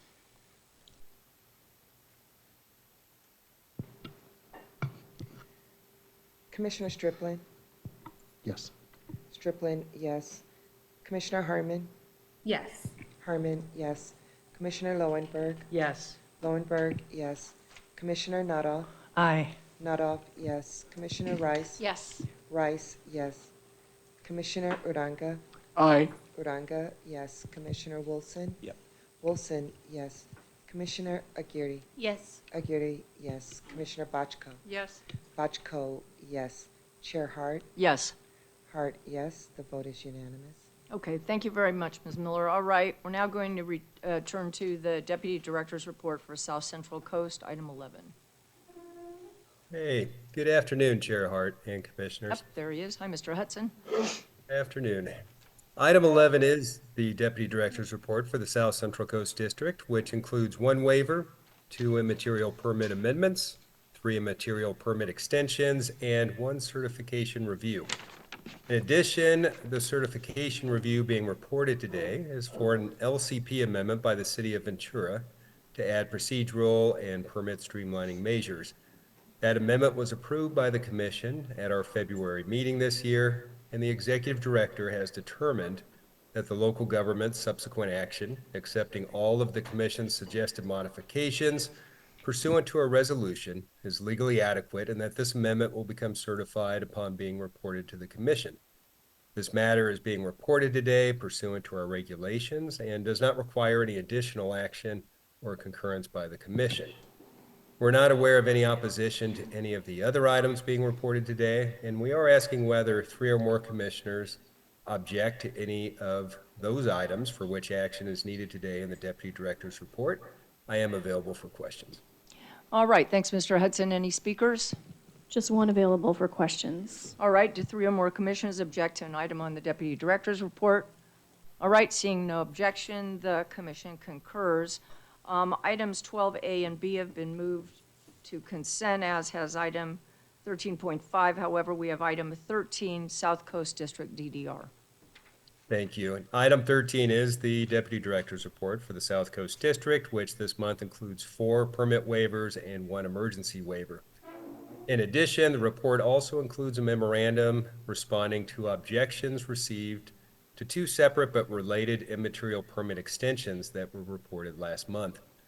4 letters were received from members of the public whom are listed in the memo and in the addendum for this item, objecting to the third one-year time extension of 2 CDPs by NXT2 Shutters Propco LLC and NXT2 Beach Propco LLC. And those permits were to construct 2 new 5-story mixed-use developments that would provide a total of 105 housing units, 16 of which were to be designated as very low income affordable with commercial uses in the city of Santa Monica. As explained in more detail in the memorandum, the primary contention raised by the opponents is that the project would adversely impact traffic in the city of Santa Monica. However, this issue was fully evaluated as part of the Commission's approval of the underlying project, including its review of the traffic study that was prepared and which found that the project would not result in any new significant adverse impacts. This same concern was also raised by opponents during the Commission's approval of the last one-year time extension for these same projects, and staff would note that this issue does not constitute changed circumstances that would affect its consistency with the Coastal Act.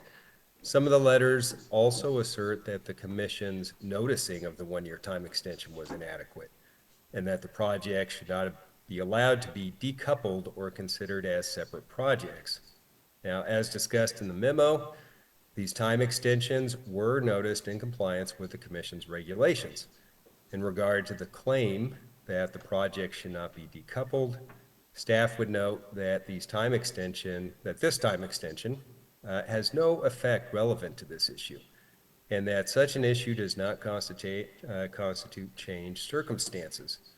Regardless, as explained in the memo, per the Commission's approval of these 2 separate CDPs, affordable housing would not be constructed at 1921 Oceanfront Walk, and instead, that affordable housing for the second project is provided at the companion site located at 1828 Ocean Avenue as part of that separate mixed-use project. Now, the Commission fully recognized the importance of ensuring that these 2 projects be considered together, and although these are 2 separate CDPs, as part of the Commission's approval, the special conditions of both CDPs required that the affordable housing must be constructed in order for either project to move forward. So we do believe that the concerns of decoupling were addressed by the underlying conditions, and that the objections related to proper noticing and the joint nature of the 2 developments do not constitute changed circumstances that would affect either project's consistency with the Coastal Act. Pursuant to Section 13169 of the Commission's regulations, in order to deny a permit extension request, objections must identify changed circumstances that would affect the consistency of the development with the Act or the certified LCP. It's not an opportunity to rehear the merits of the project. And for these reasons, the Executive Director has determined there are no changed circumstances affecting the previously approved development's consistency with the Coastal Act, and we recommend both these immaterial time extensions be approved. Now, staff is not aware of any opposition to the other items being reported today, and we are asking whether 3 or more commissioners object to any of the items for which action is needed today in the Deputy Director's report. Staff is available for questions. Okay, thank you very much, Mr. Hudson. Before I turn to the Commission on the DDR, I just want to say I misspoke on item 13.5. That is not on consent. It has been postponed. Items 12A and B are on consent. So with regard to item 13, my understanding is there is no public speakers. Therefore, I'll turn to the Commission and ask whether 3 or more commissioners object to any of the items on the DDR report for South Coast. All right, seeing none, the Commission concurs. We'll move on to our final item, which is item 14A. All right, thank you. Item 14A will be presented by Jeff Palm, a coastal program analyst in our South Coast District. We do have a PowerPoint, if we could cue that up. And Jeff, take it away, please.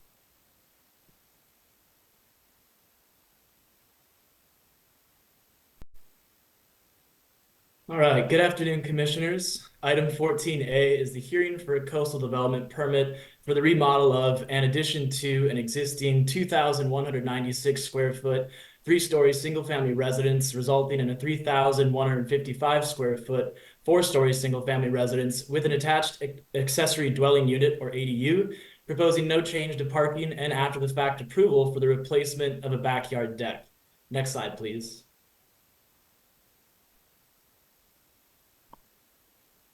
Go back a couple.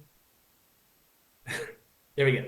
As can be seen in this aerial photograph of the subject site and its surrounding area, the project site is located adjacent to the Bayona Wetlands Ecological Reserve in a residential area of the Playa del Rey neighborhood within the city of Los Angeles. Next slide, please.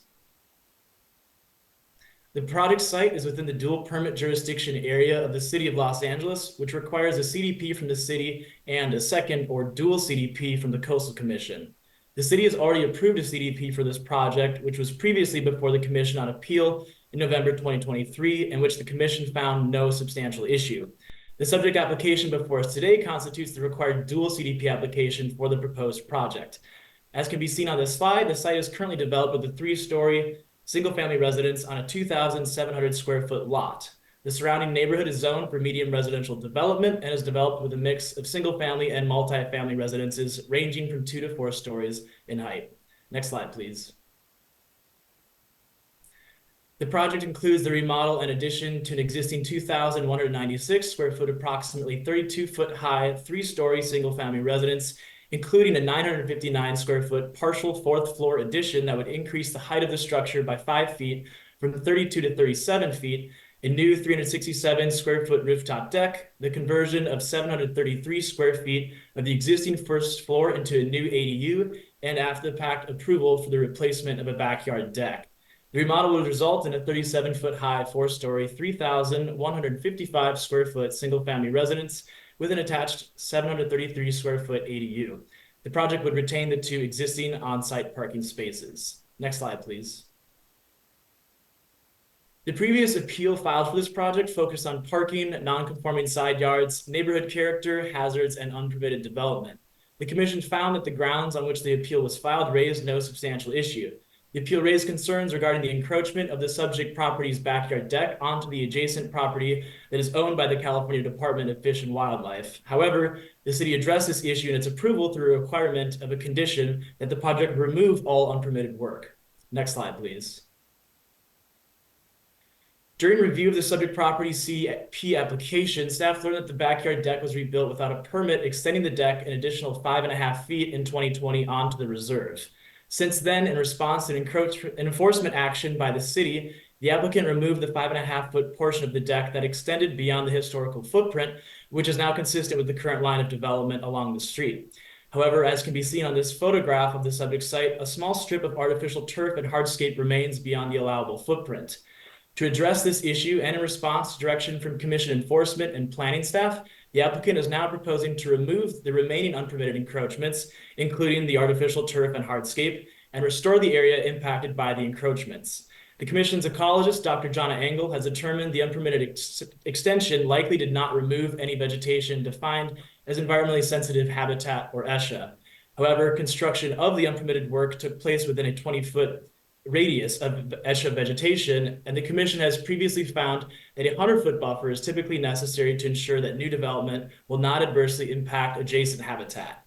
In this case, given the location of existing development on site, it is not possible to provide the typically required 100-foot buffer.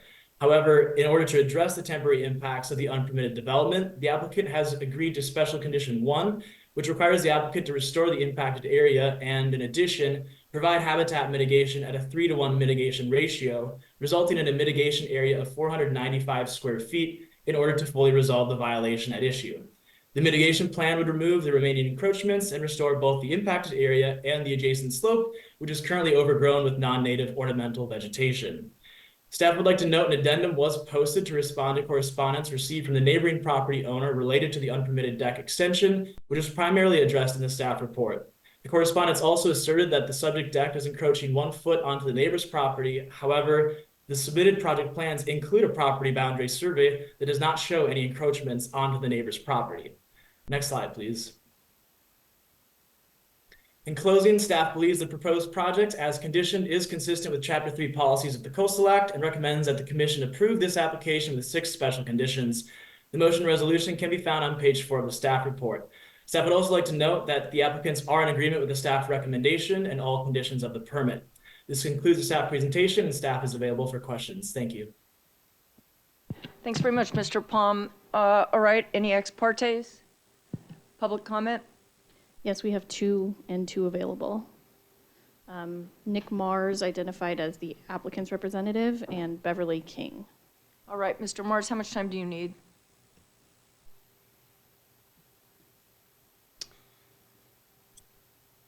There we go.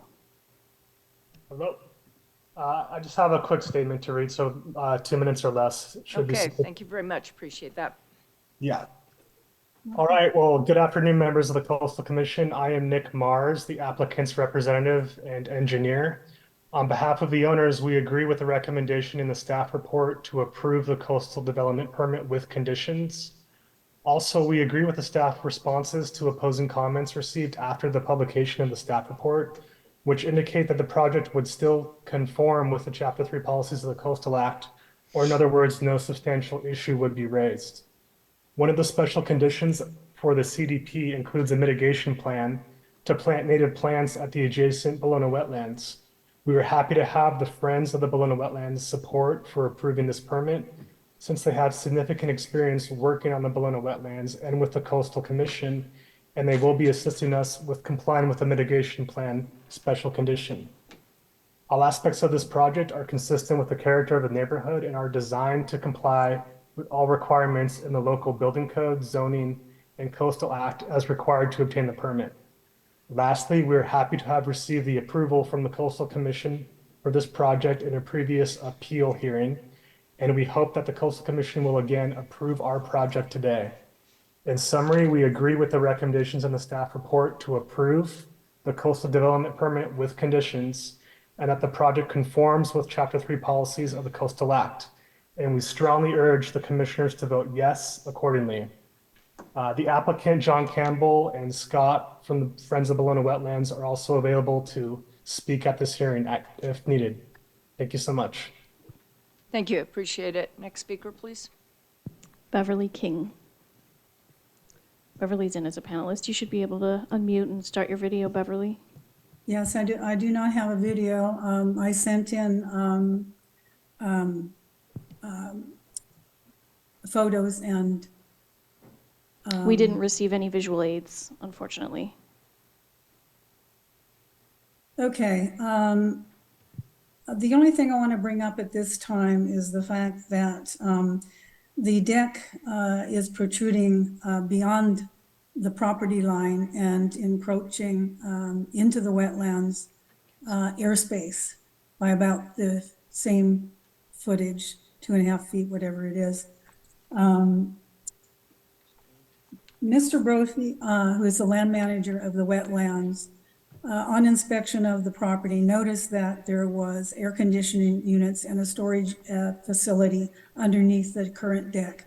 That does not show on Mr. Campbell's Exhibit 3 of the deck encroachment.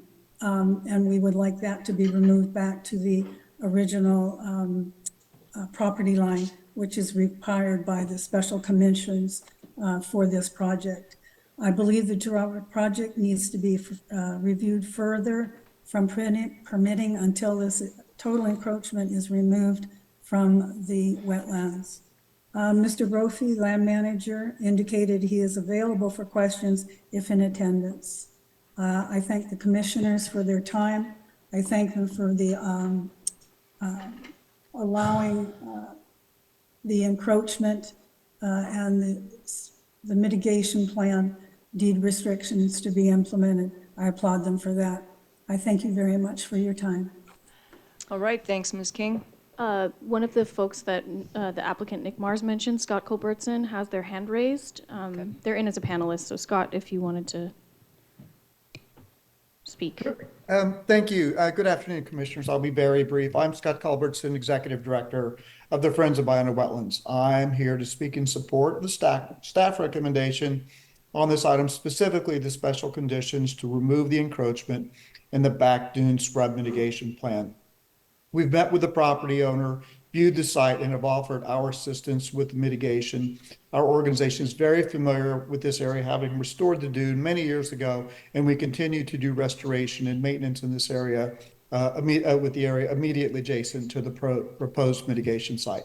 We're also available to help with the ongoing monitoring as required. So anyway, thanks much, and I'm available for questions. Thank you. No more public speakers. All right, thanks. We'll close public comment and return to staff for any responses. Yeah, thank you, Chair. I have a couple really brief comments to make in response to Ms. King's comments opposing the staff recommendation. Just want to reiterate, this is addressed in the addendum that staff posted as well as elaborated upon in the staff report. But we do have special condition 1 that requires the applicant to remove any remaining unpermitted encroachments. That is a part of a prior to issuance condition that they have to submit through a mitigation plan. Additionally, the 2-foot encroachment that was mentioned is allowed under the terms of an easement agreement that the applicant is benefited by. We did thoroughly analyze this, that 2-foot encroachment is allowable, and we actually additionally determined that that 2-foot encroachment is consistent with the line of development of backyard decks along Vista Del Mar. And I'll turn it to Mr. Hudson for any additional comments. Thank you, Jeff. No additional comments. Just note that this deck will be further, as Jeff had mentioned, it is consistent with the line of development in this area and will actually be further landward than some of the adjacent decks. So that concludes comments. We're available for any questions. Thanks, Mr. Hudson. Bring it back to the commission for any comments and a motion, which is on page 4. I'm happy to make the motion. All right. I'll second. Who's making the motion? Okay, do you want to read the motion? Sure. I move that the commission approve coastal development permit application number 5-24-0039 pursuant to the staff recommendation. I recommend a yes vote. I'll second. All right, moved by Wilson, second by Aguirre, and we'll need a roll call vote, I believe. Ms. Miller? Commissioner Herman? Yes. Herman, yes. Commissioner Lowenberg? Yes. Lowenberg, yes. Commissioner Nadab? Aye. Nadab, yes. Commissioner Rice? Yes. Rice, yes. Commissioner Uranga? Aye. Uranga, yes. Commissioner Wilson? Yes. Wilson, yes. Commissioner Aguirre? Yes. Aguirre, yes. Commissioner Bochco? Yes. Bochco, yes. Commissioner Striplin? Yes. Striplin, yes. Chair Hart? Yes. Hart, yes. The vote is unanimous. All right, thank you very much. All right, that concludes our meeting. Thank you to everyone, to our amazing staff, our incredible crew from AGP, Vail and Chris. You guys are awesome as always. And thanks to everybody. It was a great meeting. Really appreciate it. We'll see you all August 7th down in the Los Angeles area. All right, have a good rest of your day.